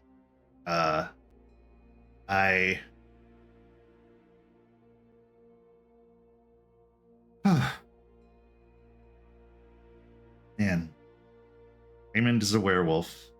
Okay. Got that. All All right. of us are. So everybody that was at the house that night? Yes. Yeah. Forged, Juniper, and she trails off. Okay. Am I gonna meet all of them? Eventually, yeah, you will. Okay. Is being Ghislaine a paying gig? Still gotta No. eat. But that bat cave we're looking into, we're gonna try to turn into a food pantry, but food pantries aren't exactly known for turning a profit, so I have money coming in a couple months. I can try to give you some compensation for your... And she trails off. So you're offering to be my sugar mommy? Is that it? I don't like that word. Okay. I was just kidding. No, you don't have to give me any money. I've got some No, gig work. no, legitimately, if we're bringing you on and if we do open up this cairn and we're trying to have it be beneficial to the community at large in that part of Ybor, we would need people to help run it, and it would be only fair that you receive like a wage for that. So is there like dangers threatening your cairn? Always. I can still put some of those soldier skills to use. Okay. Okay. That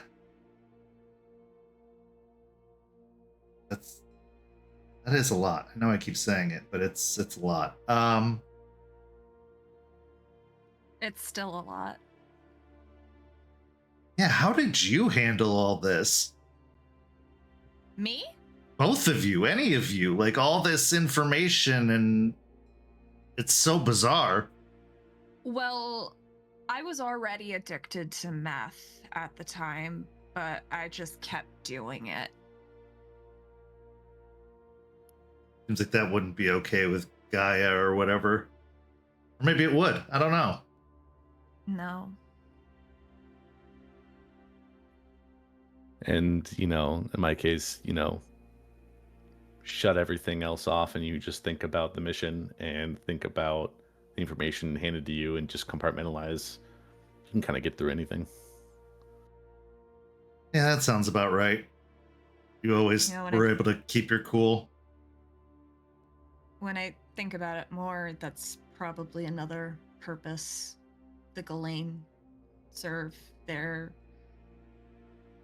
not us, but they know about us, and they're that little bit of humanity that we can lean on when it gets rough.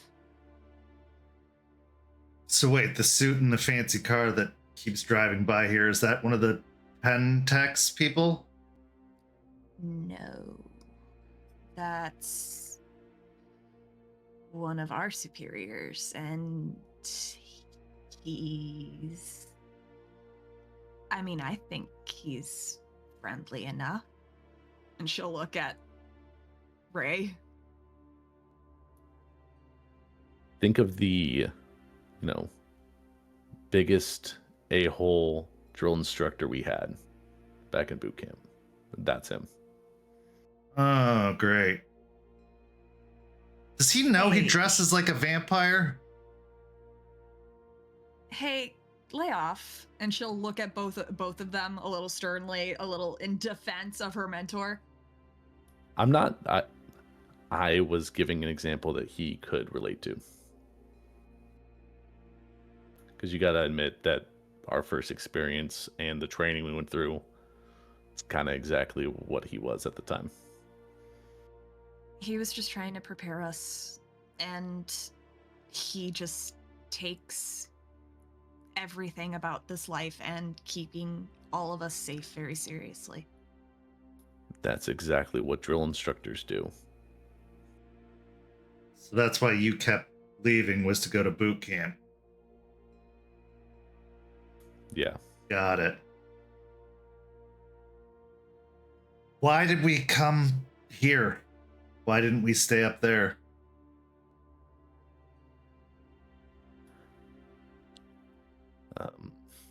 I suppose if there was anywhere that vampires and werewolves and everything would be, it's Florida, because the stories coming out of there make you think that there's something crazy happening in the world.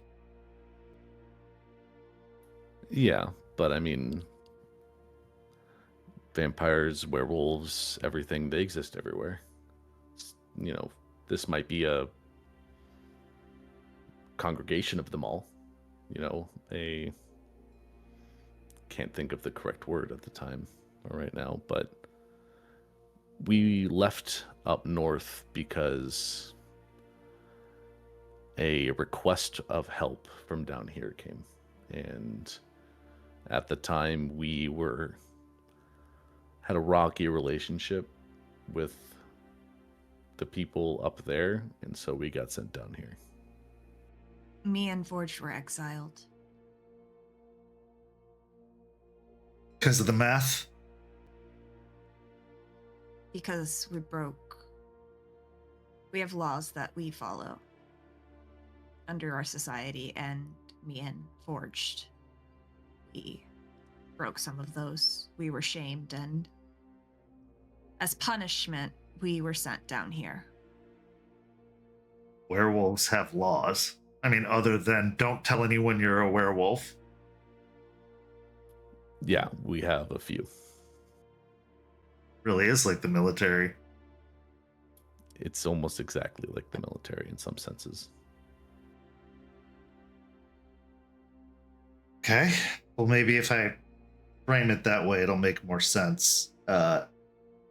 Just the low man on the totem pole in the military. Been there, done that. That's not hard to get around. Okay.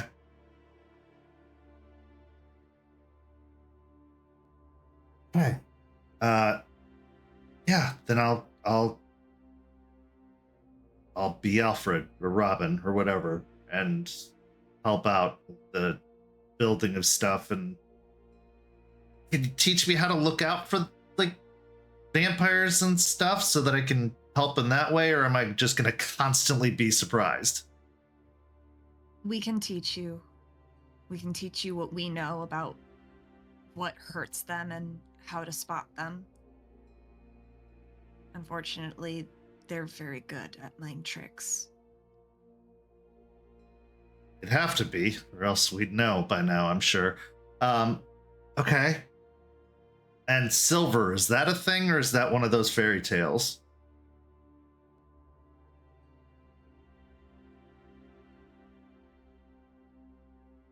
Very long, quiet pause between Delphine and as she stares at Ray.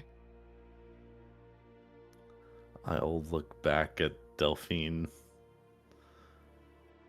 I don't think we should cover ways that hurt us just necessarily. So I'm defenseless if I deal with a rampaging werewolf? That seems How fair. about this? Also, How I about thought you this? guys were going to tell me everything. When it comes to matters of defense, the suit, I think I can have him speak to you on that. Oh, great. Boot camp again. Cool.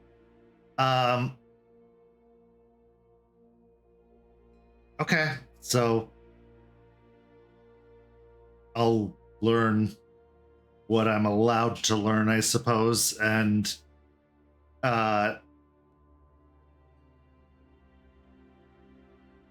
yeah. So now I go start working on the machine. I have to let one of our new ones, Quinn, know that you'll be in the area, and Stakes, but Stakes pretty much has an ear on everything, so she's probably already in knowing that we're going to be doing this here. I will text you when it's okay to start heading over there to start fixing it. Okay. We can start gradually introducing you to everyone, and we'll make sure that everyone knows that you're not someone who's a threat. All right. Sounds good. Are there any other Ghislaine around? Because I feel like we need to start a support group. Do we know about Chloe and the bikers? Probably not. Okay. I'll have to ask, actually. Your guys are, like, if there are, I understand that the others would keep them quiet, keep it quiet that they exist, because we would want, our people are very protective. We're a good group. Our leadership is not, they don't think of you guys as people as tools. We want to protect everyone. And that likely includes any other Ghislaine that are in existence, but I will talk to our leader when she gets back. Okay.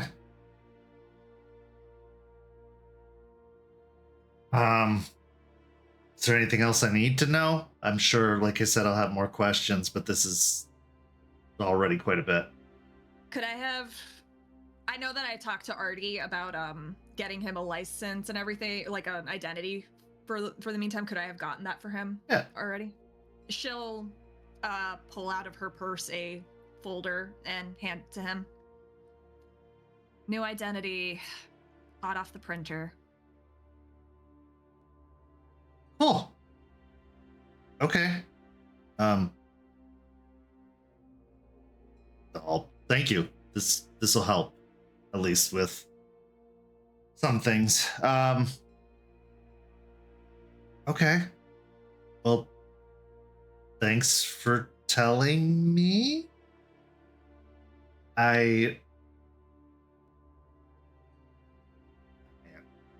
Okay, yeah, I'll remember this, and I won't tell anyone. I'll keep it quiet. I just that's a lot. Yeah, I told you that it was going to be a lot for you to take in, and I'm sure over the next 2 weeks you're going to learn a lot more that's going to be just as much to take in.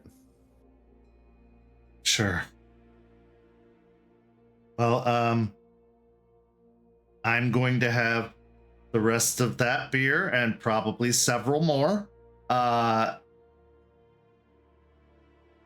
You're free to stay if you'd like to, but I'm gonna take a minute. We actually need to go. Oh. All right. Well, you let me know when I'm needed, and I will be by the bat phone.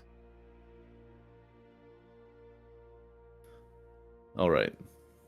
Sounds good, Jordan. Just don't go too crazy on the beers. No, just enough.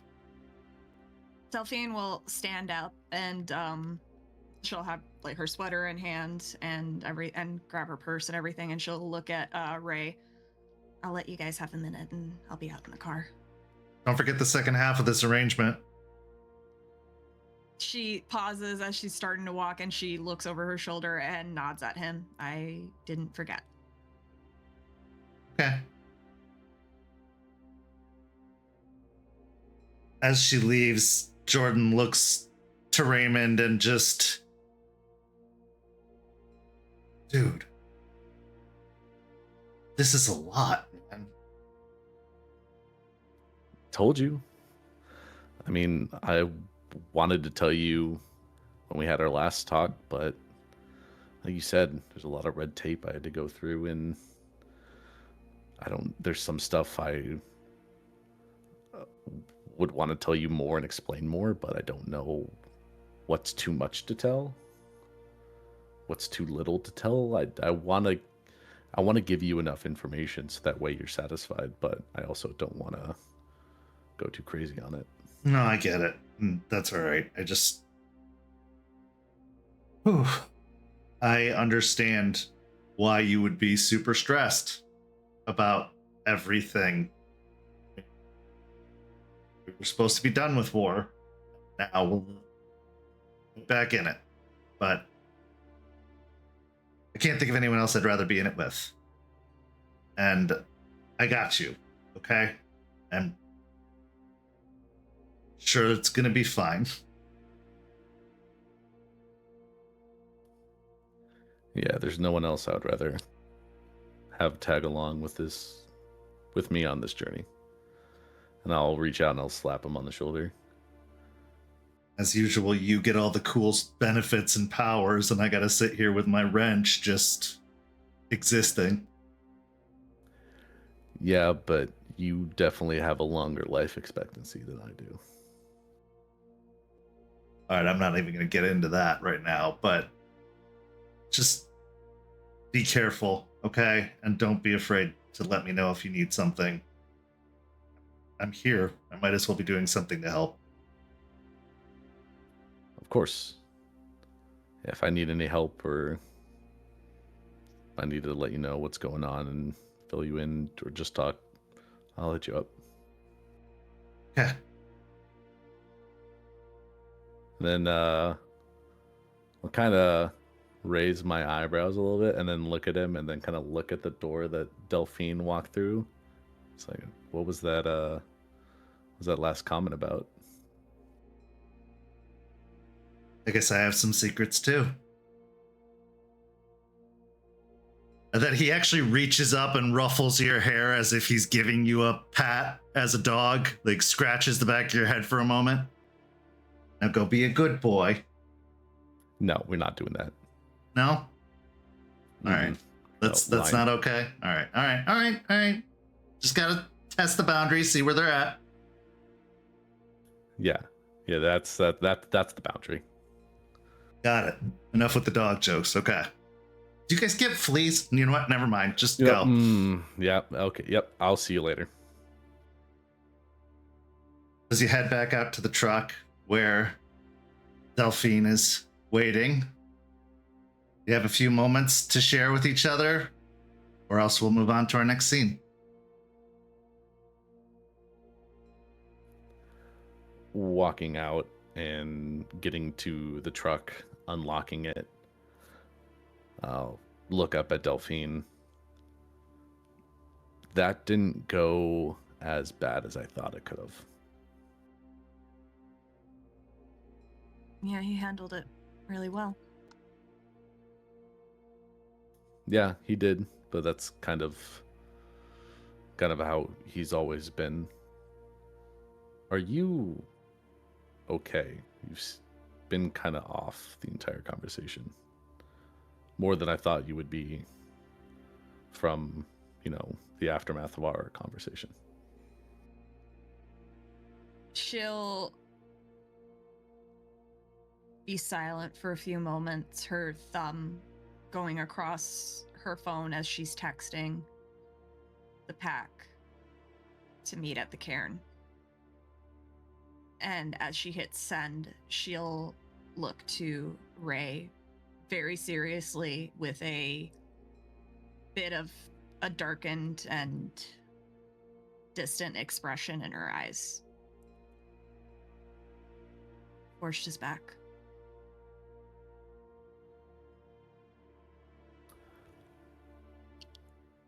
I will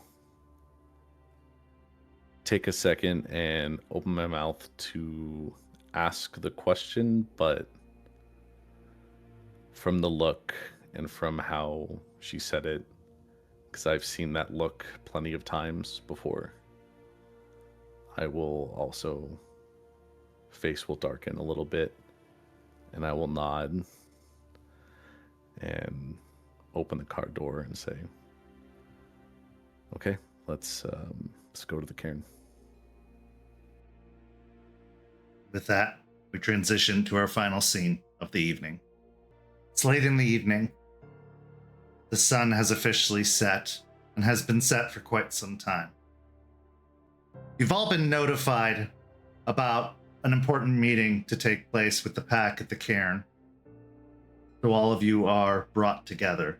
Forged Stakes has let you sleep a good majority of the day and has let Cooper take a nap as well, but has awoken you, saying it's time to go talk to the rest of the pack. As everyone arrives, entering into the clearing, a fire's been built in the center hearth, the flames roaring, but otherwise the cairn is quiet, even for how normal quiet can be here. There's a distinct absence, a lack of an overall presence, and that makes, for those of you that are aware, this meeting feel even more heavy and solemn. One by one you arrive, gathering around the fire. Scene is yours.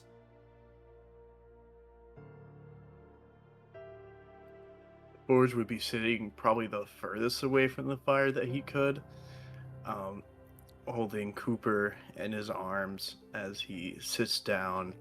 He is dressed in whatever clothes he could find first, just basic t-shirt, shorts, as he kind of has a very distant look to his face, but looks exhausted even after all the sleep he's gotten, as he just kind of sits there and stares into the fire, very kind of out of it right now.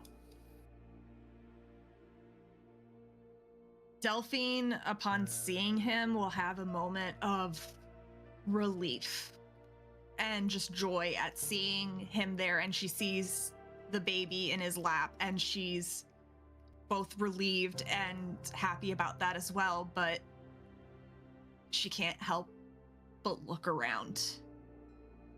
And even though she already knows, just based on how Charles said it, she can't help but keep looking, and looks in the bushes and the trees, expecting her to come out.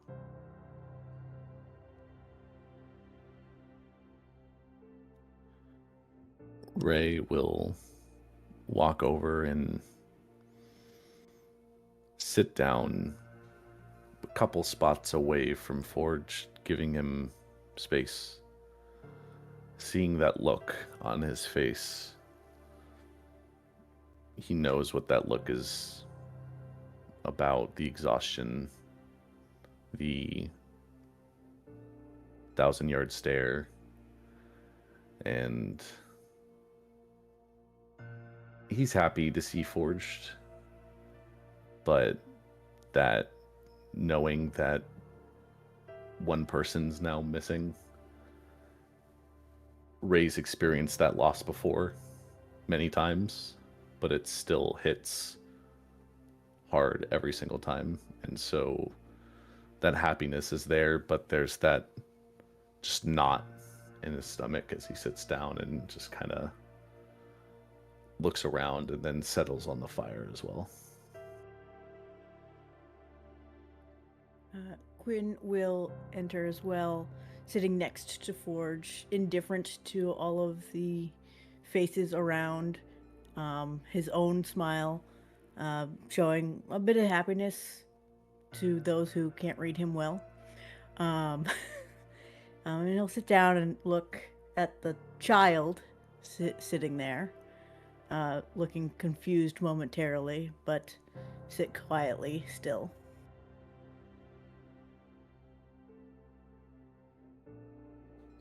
Willow is sitting right up next to the fire and is whispering into it, seemingly not getting the vibe, just fully just happy that there is fire and I can sit there and warm my bare feet. And unfortunately unaware of all of the sad. Meanwhile, Cooper is sat upon Forge's lap and is just reaching up and grabbing at long, loose strands of hair from the messy man bun that has clearly not been well kept ever since the incident, and is just reaching up for locks of hair and pulling them into his mouth and just like sucking on the tips of hair. And off to the other side, Stakes is standing very much nearby, but closer to the edge of the light where it starts to get dark near the trees, and has her arms crossed and is still very much stoic and stony in her overall aura.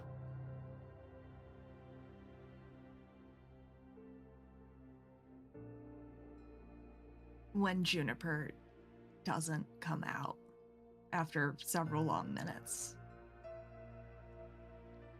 Delphine will turn to Forged, and she'll walk over and she'll just stand in front of him, looking at him, and then looking at the baby. She'll put a hand on Cooper's head and just ask Forge, how?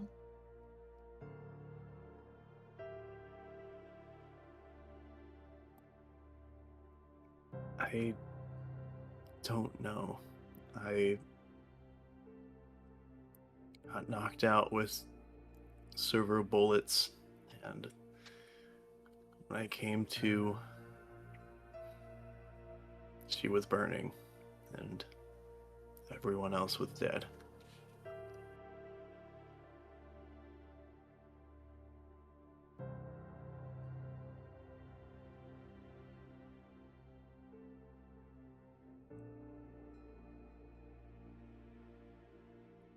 She shuts her eyes, and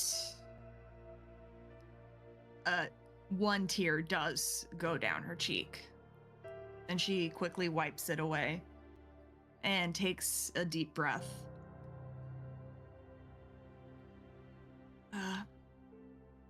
Quinn, Willow, Forged, he's back from that mission I told you about.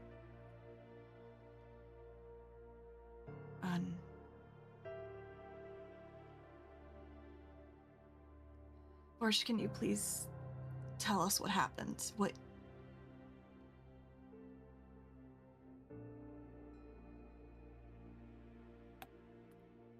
Ford's sigh that he sits up a little bit more in his chair.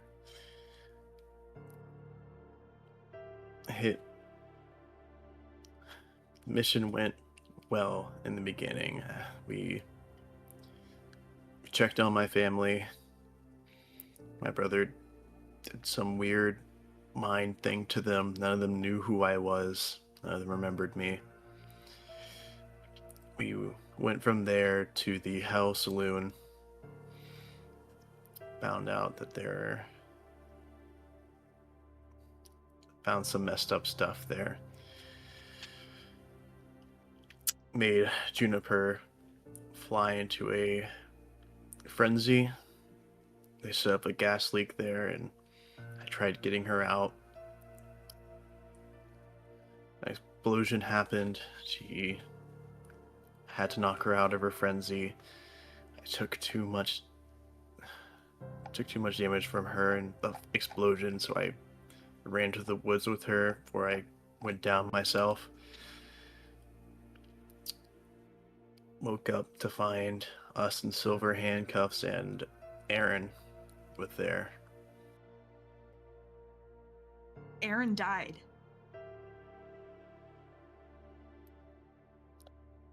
Part of her did, but no, I don't know if she got captured. I assume she did, but she's working for the Spiral now.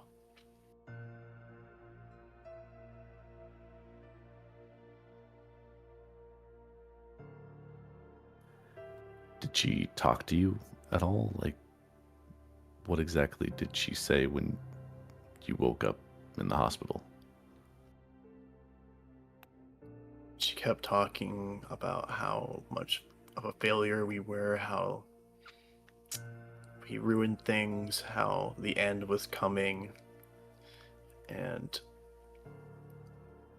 that we needed to embrace that didn't matter what was going to happen, that the worm was going to win.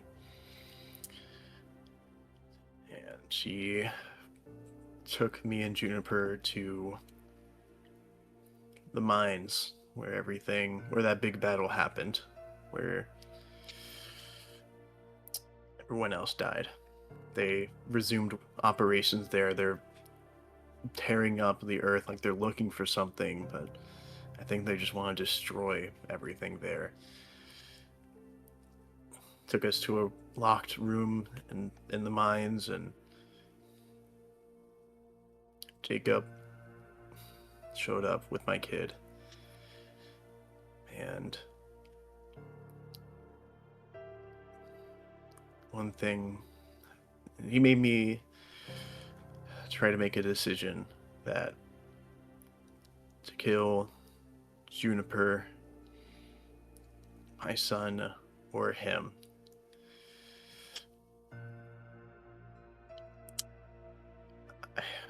I decided to try and kill my brother to free him from what was happening.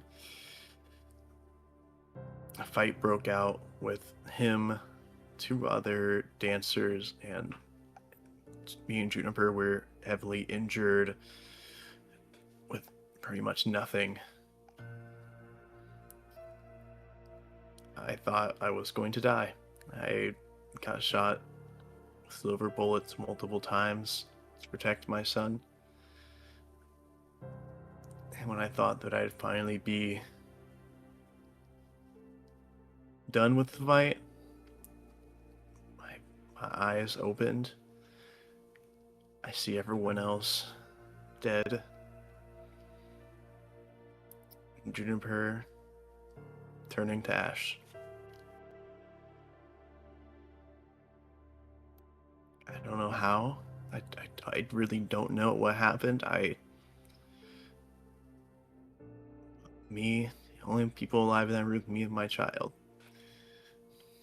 I got up, went to leave. Aaron stopped me at the exit, preached more about the coming of the end and how they were coming. Gave me the keys to the car and the truck they took us to get there and let me leave.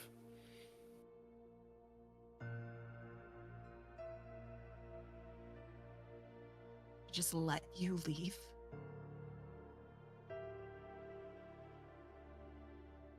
I guess it doesn't matter to her in the end how it happens. She said that the end is coming and we're all going to die. To her, I imagine making me suffer longer would be better to her than to just end it now.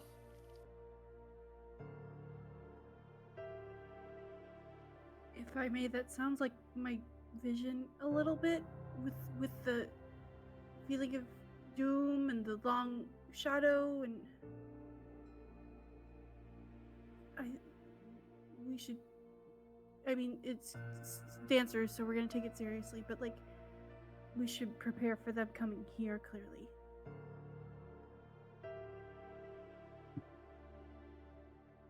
Delphine stares at Forge's head for a moment before she turns and looks at the fire and Willow next to it, but mainly at the flame. Is that what your warning was? Is that what you were telling her, that the spiral's coming?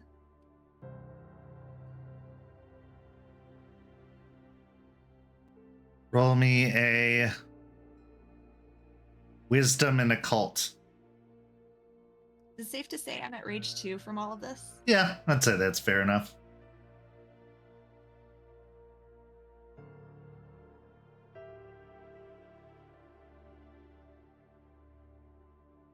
Two successes. No response.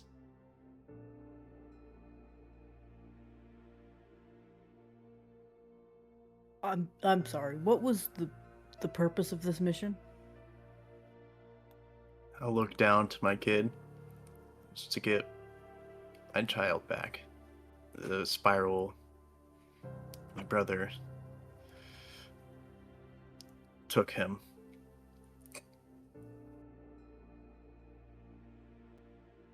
All right. So you succeeded in the mission, and unfortunately, someone did not come back.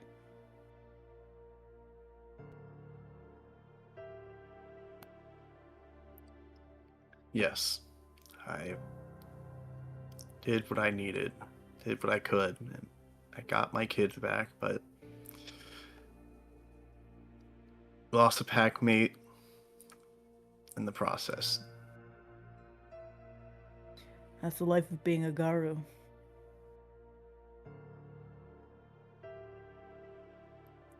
There's a slow turn over to looking at Quinn, and you see there's just like barely contained rage for a moment before just sighing, just never mind, it doesn't matter.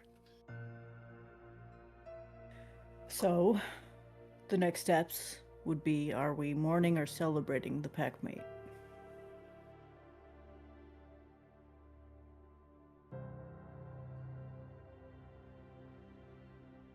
She doesn't know how to answer that because she's still just staring at the fire, and whenever she doesn't get a response, she finally looks past it at Stakes.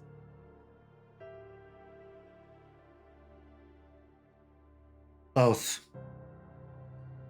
Stake says as she pushes off the tree and gets closer to the flames. There's time for both. Juniper had many problems, but she was one of us.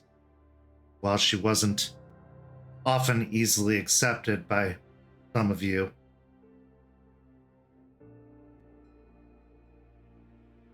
she meant a lot to me and to all of us in the end. She was a warrior of Gaia, and warriors of Gaia are honored and celebrated. And if her last act was to help Forged get his son back, we should celebrate that. She said she would do anything for her family, that her regret apparently wasn't taking more out with her in the end, but I mean, at least she took down 3 spirals in her last moment and gave her life for me.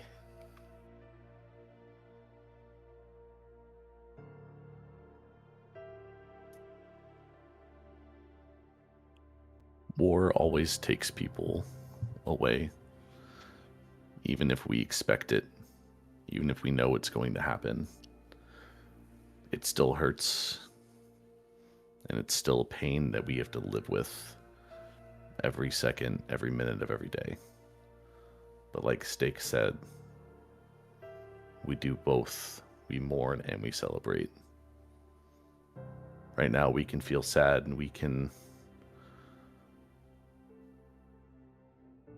just feel what we're feeling, but we also need to remember all the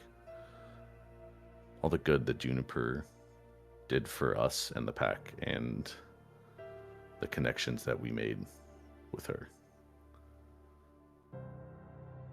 If we don't remember her in that way, and we don't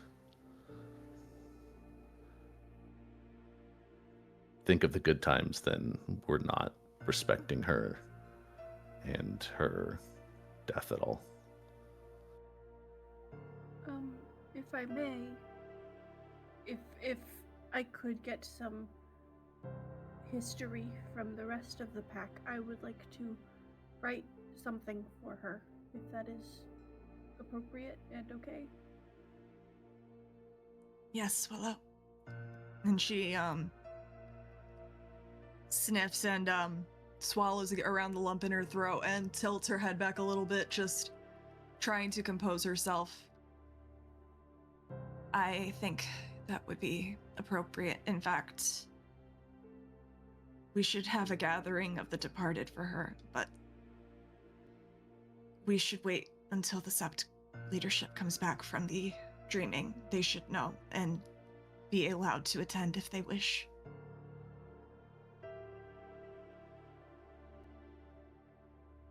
Stake says, looking at Willow, did meet with Jester. She and Juniper. You should meet with Jester. I've been meaning to talk to her about Galliard stuff anyway, so this will be a good opportunity to do so. And Willow smiles in an attempt to be like, a little bit of levity, if I can get anything here. I've noticed the tone shift. So, in the time between then and now, Willow, if you would please speak to members of the Sept, ask them about Juniper, and if you would bring something to the gathering, so we could celebrate her life. We can all speak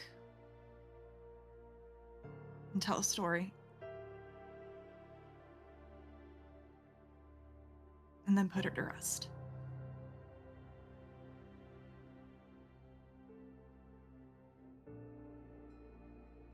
Of course, yes.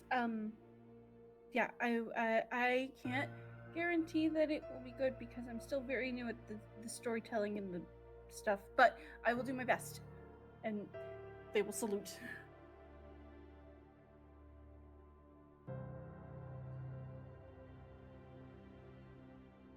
Stakes looks towards Delphine and says, while we have everyone together, we should discuss what's next. She clears her throat and nods. Yeah, there have been a couple of developments since we were last all together. Jordan is now officially a Ghislaine. He knows about werewolves, Garou, and culture. He will be brought on to help with the next thing that our pack is to tackle. I've already asked Quinn and Stakes to start patrolling the area, but recently I found me and Quinn, while we were in Ybor, we found a place of power.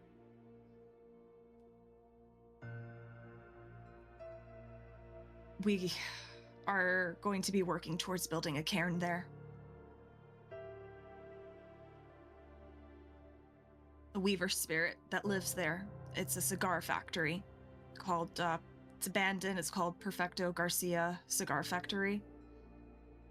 The spirit only speaks in Spanish, so if you try to interact with it, be aware. But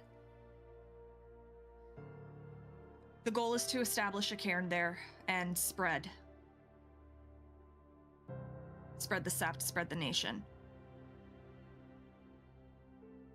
Ideally, we'll rebuild this place, turn it into a food pantry for the community. Since it's going to be integrated into the city, we need to hide it in plain sight, as it were. There are some challenges we'll be facing. Of course, the leeches are only a few short blocks away, the border. And we know, above table, we know that the castle is... Correct. Yeah. And then there's that nightclub, the Castle. It is one of the businesses on the map that Aspen drew so very carefully with the leader of the leeches. It belongs to one of them. That is not even 4 blocks away. And then there's the other threat. Fenris, the cult of Fenris is here.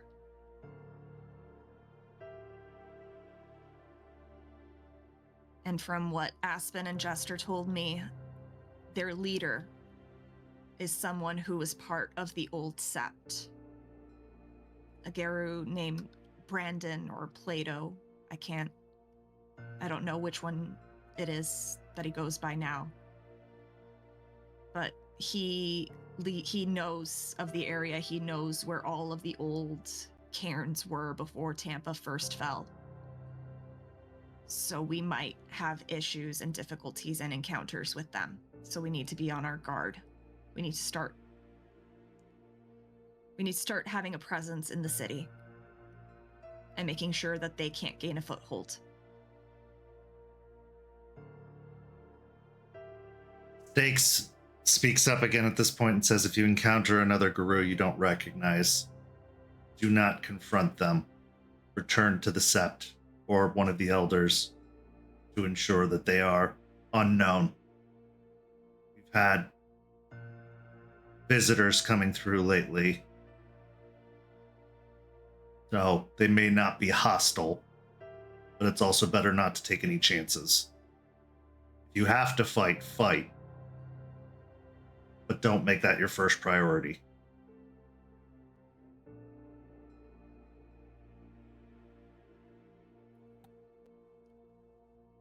Few questions. So next step is to establish this new cairn at the cigar factory. How much have you, I guess, looked at the cigar factory? Have you actually gone inside for any length of time and looked around, found anything that was maybe left behind, or any challenge you might face if we're setting it up? And then I guess that also extends to the surrounding area. She chuckles a little bit, and reaches into her purse and pulls out one of the packets that she brought to the meeting with the sept leadership and passes it to Ray. It's my copy. It's the only one I have left, but all of you are welcome. I'll take it and start thumbing through it and reading as fast as I can, taking in all the information that's there. I have a few questions and some updates of my own as well. My first question is, who the fuck is Jordan?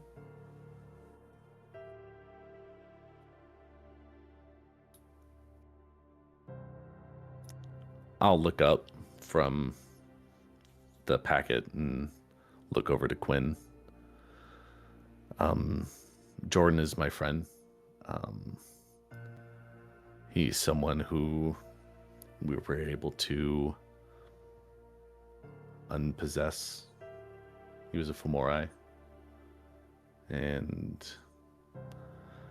he was possessed for a long time, but we were able to free him from the Bane.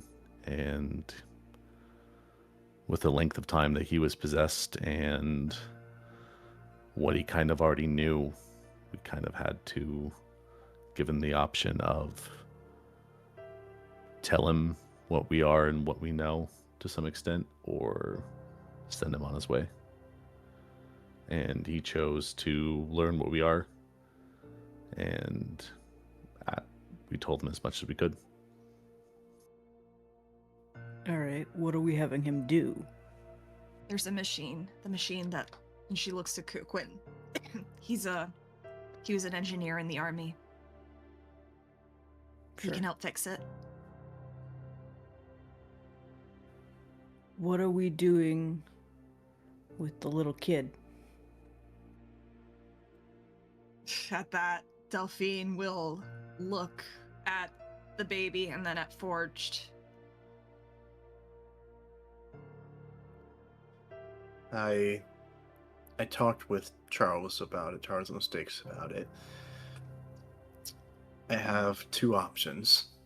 I can either send my kid to the Georgia Sept, let them legally raise him because he is kin, or I can step back from the fight, from the Sept, from the pack, and raise him myself. It's gonna be a tough choice for you. Delphine, stops breathing when he says that. And,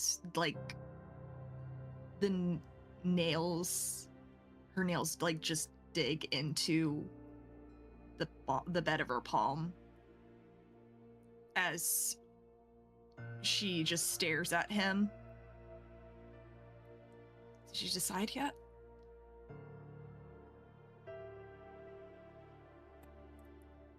It swallows as he'll say,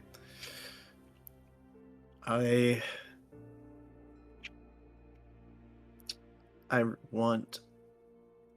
really want to stay and fight. I want to honor the memories of Sean and Juniper. I can't leave a world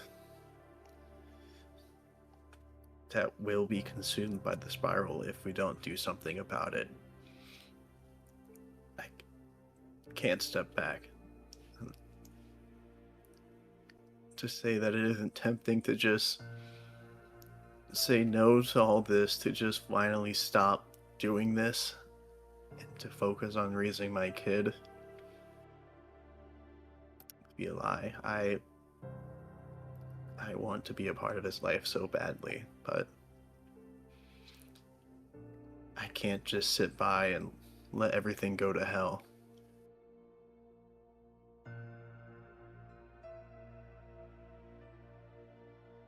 Very noble of you. Updates on my end. I've requested formally to kinseek in the area. I have been interviewed heavily by the SEP leader and have been agreeable to it, with Stakes taking me under her wing. So I will be doing that, along with patrolling the cigar factory in the interim amount of time. She kind of looks at Quinn out of the corner of her eye a little, like there's just a moment of a glare because of such a quick change in subject over a matter so serious. And she focuses back on Forged. I think that the decision might be best. We need you, and he does deserve a somewhat normal life.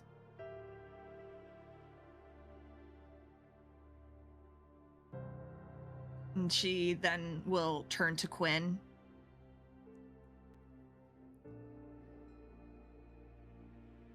Okay, she'll be a little off guard by that and just look between him and Stakes. So you've started kin seeking then? Not yet. We still have to do the right to discern if there are really kin in the area yet, and then we can go on our hunts for them. Yes, I am aware of the cult of Fenris. Yes, I am aware it is dangerous. I am taking on the buddy system. I wanted to make people aware. All right. And then we can also make people aware of that.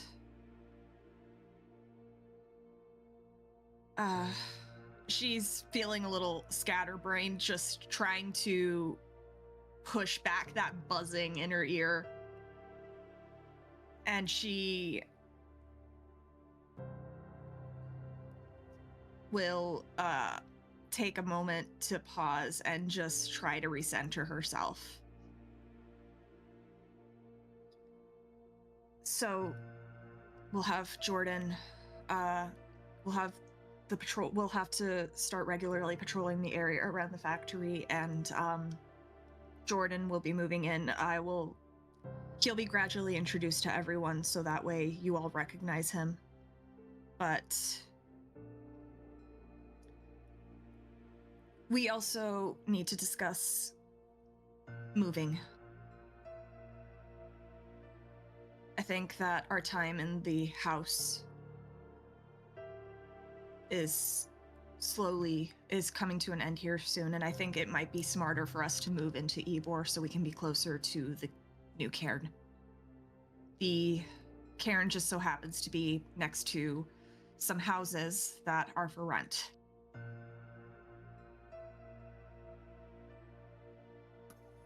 What are the prices on those houses? Packet. And she will just look at him. Page 3. And in the packet, there will be a listing of the square footage of each home, how many bedrooms, how many bathrooms, and their monthly price. Flip the singular page I haven't reached yet. Ah.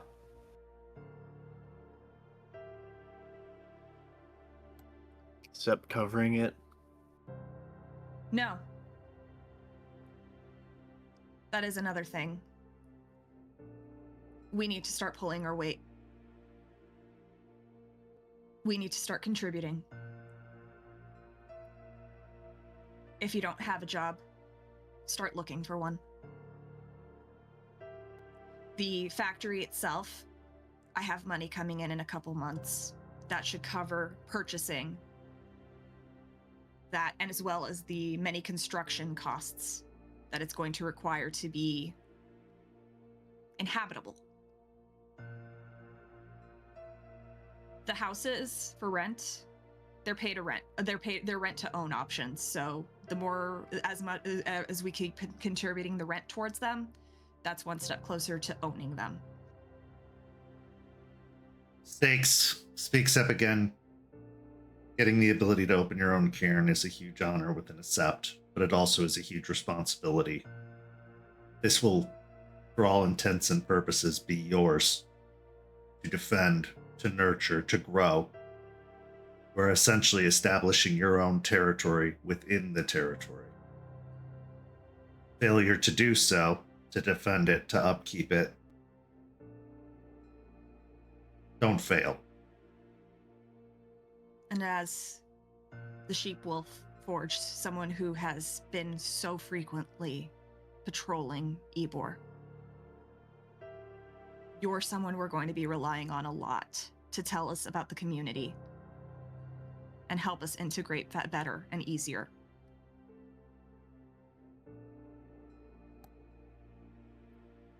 I can tell you more about the community, about people I have seen. I've been mostly there during the night, but I know a fair amount about the place. Just this week, don't expect much from me.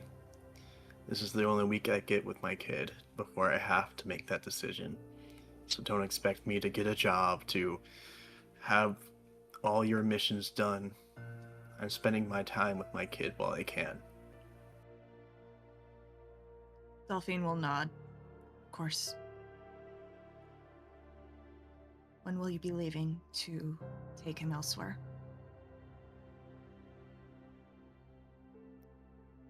To repeat that, you said, what was that? When will you be leaving to take him elsewhere?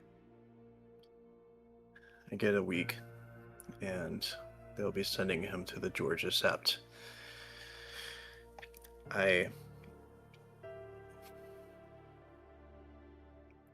I'll be going with him.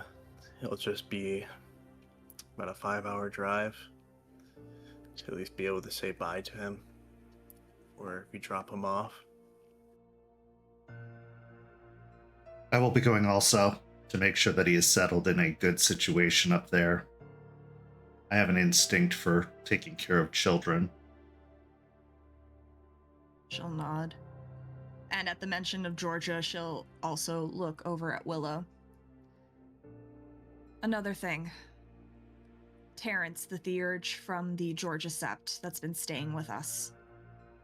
He will be working closely with us on this cairn. He is from Tampa originally. He knows the area as well. He would have a better connection with the city spirits, which, let's be honest, we haven't really interacted with a lot of the spirits in the city. So, make him feel welcome. Willow, you specifically, will be working with him to learn how to speak to the spirits in the city. Really? Really? Yes. You've shown an exuberance to interact with the spirits in the cairn already. Alara aside. But we think that this would be something good for you to learn. And, like, Willow is, like, sort of rocking back and forth on their heels as they're sort of kneeling towards the fire, just, like, buzzing. it's like the light in the room gets like 10 times brighter as they just grin so greedily and so excited.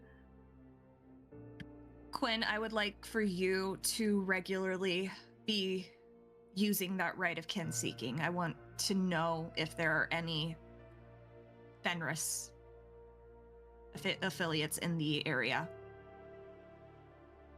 or if there are any Guru nearby. What do you think that right does? You can detect kin, right?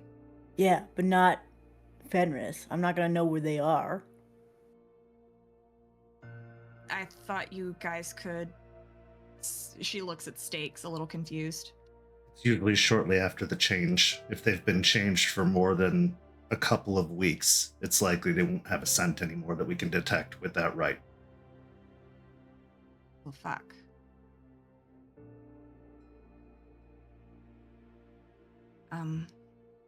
Okay. Well, then all of us will just have to patrol and keep an eye out. Quinn and I've got it. You're gonna be gone for a week. I would like someone else with Quinn with the buddy system. Ray, could you? Yeah. Yeah, I can. You can also look at reports for wild animal attacks as well.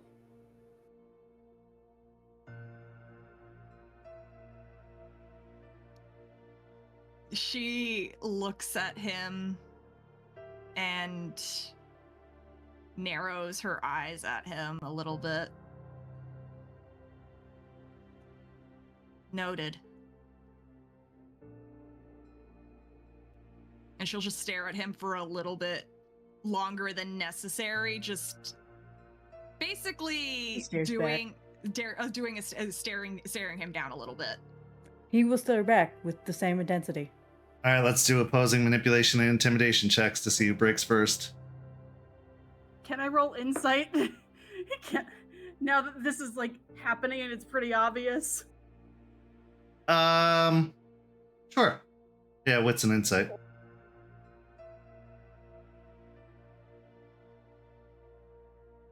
Three successes. Also 3 successes.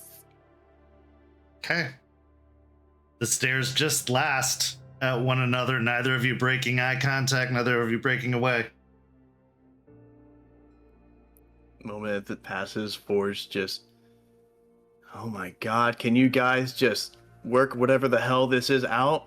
Jesus, you new fuck here acting like an ass this whole time, getting all sassy, and now we're having a stare down right now in this moment. Grow the fuck up, you two. Jesus.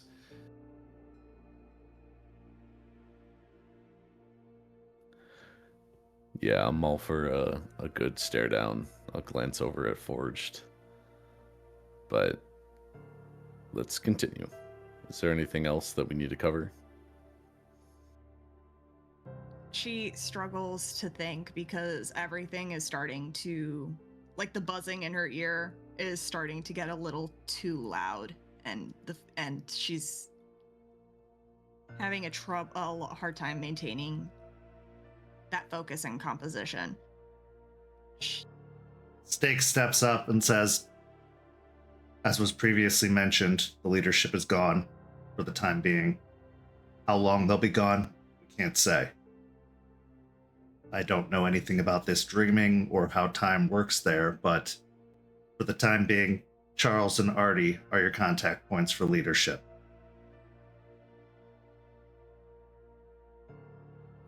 I'm assuming that means we're also picking up more patrols and being more aware of Correct. what's going on.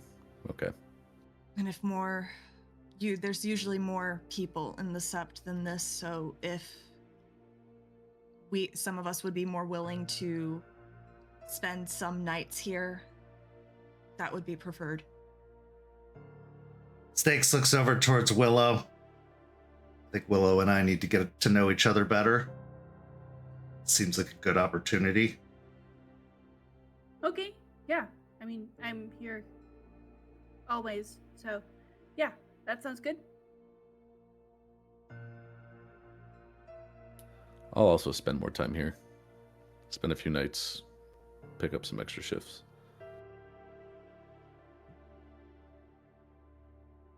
Good. As Delphine had mentioned, there are many threats in the area. If you do find yourself alone, be extra careful, but also try not to be alone either. The Fenris have been using ambush tactics as of late and have already killed one kin. Who was it? I don't know the specifics, but I know that the leadership had found a kin and were going to seek them, and they were ambushed and killed. Likely in an attempt to cause their first change that did not come.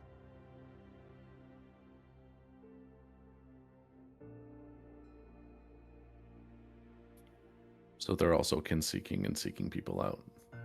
Correct. That means that I probably will need a couple of you with me with Cooper. The parent, you can already smell his change, his kin status.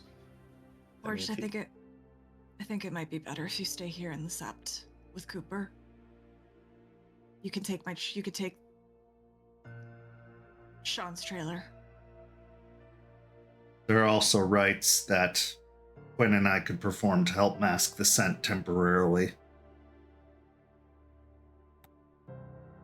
If you can, please do that. Because I don't want the last chance I have with my kid until 14 years from now, 15 years from now, to just be stuck in an RV in the middle of nowhere. I want to have him be able to have at least happy experiences with me before he goes. We'll be fine.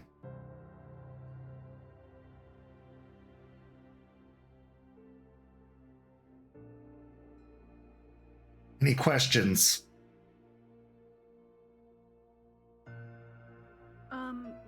Not a question, but one more thing that was important in my vision from Ember is the man who has been chasing Quinn and I, Rook of Iron Bells, is gathering more Guru to help do something, and they are wreathed in destructive flames. So I don't know what that all means, but that's supposed to be happening rather soon, whatever that thing is. So just be aware of scary Arun, I guess. And if you can make a point to make sure that everyone is aware of what Rook looks like if he is spotted in our territory. He is of the nation. I do not know what his purpose would be in coming here other than Quinn. So I would advise exercising just caution around him. There are many Guru in the nation who do not look favorably upon this place. It would not be hard to gather a force under the guise of ousting the heretics. But then Stakes looks towards Quinn. I think we should go scouting and see if we can get an idea if he's around. I agree.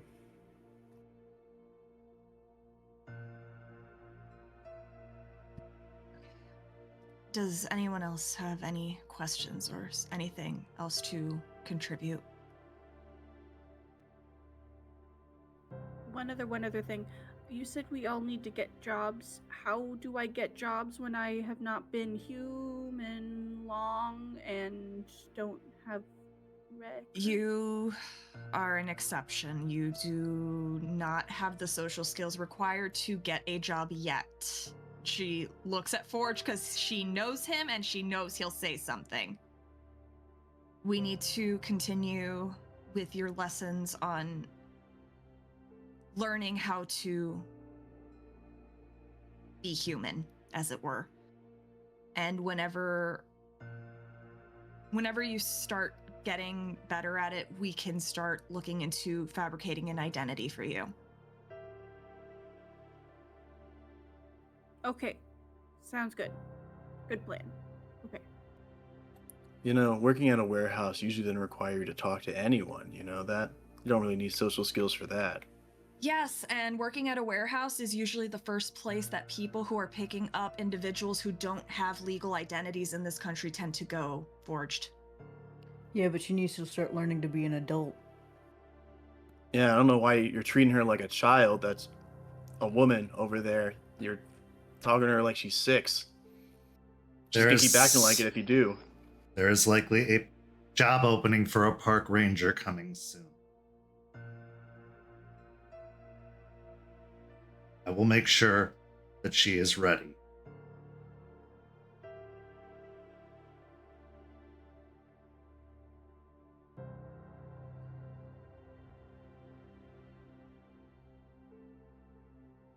That's it. All of you take some time. Speak to whatever spirits you need to come to terms with what happened. Because we can't stop because of this. We have to keep going.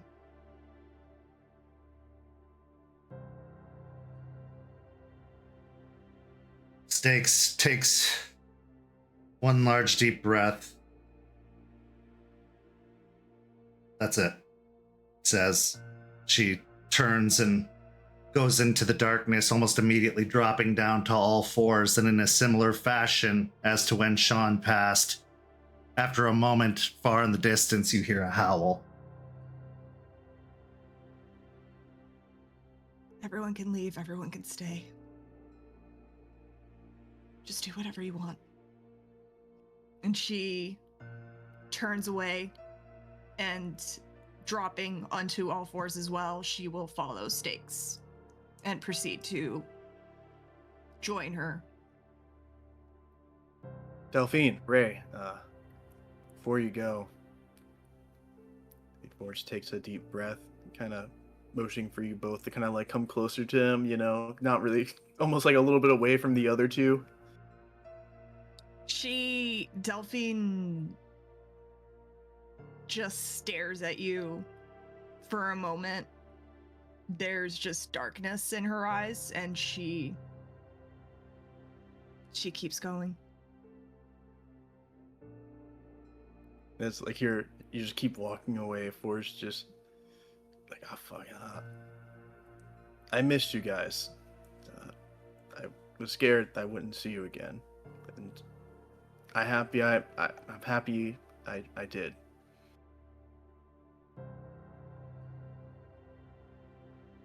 So, as the pack goes their separate ways, we bring tonight's story to an end. But not without one last scene.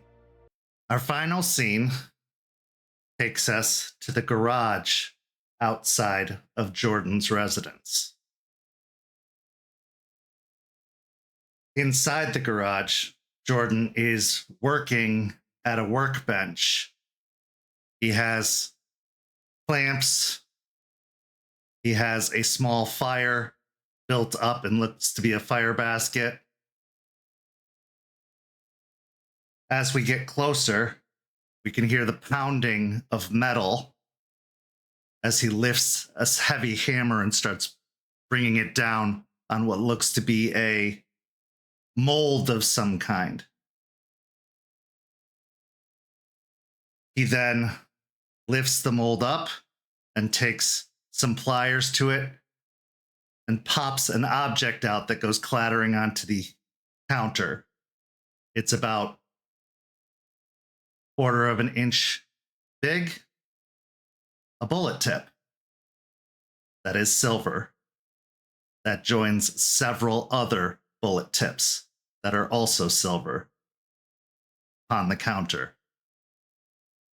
As we pan back out, we see above the table several implements, including several carved wooden stakes. This is where our story comes to a close. Thank you so much to these amazing players. Thank you to all watching at home. Go follow St. Pete by Night on all of that social media. And if you're not a Ko-fi member yet, you should sign up for one for as low as $5 a month. You can get all kinds of behind the scenes information and materials and benefits, and you can even see the rosebud thorns for this very session. So go sign up for the Ko-fi by following that Ko-fi link down below. You should also tune into Red Tide Rising, our new Vampire the Masquerade Chronicle, this Sunday, as well as the next episode of Rage Across Tampa, episode 100, where they enter into the dreaming on Tuesday, and then we'll be back next Friday with another episode of Hounds. For these amazing players, I'm Kent. Have a lovely evening, everyone.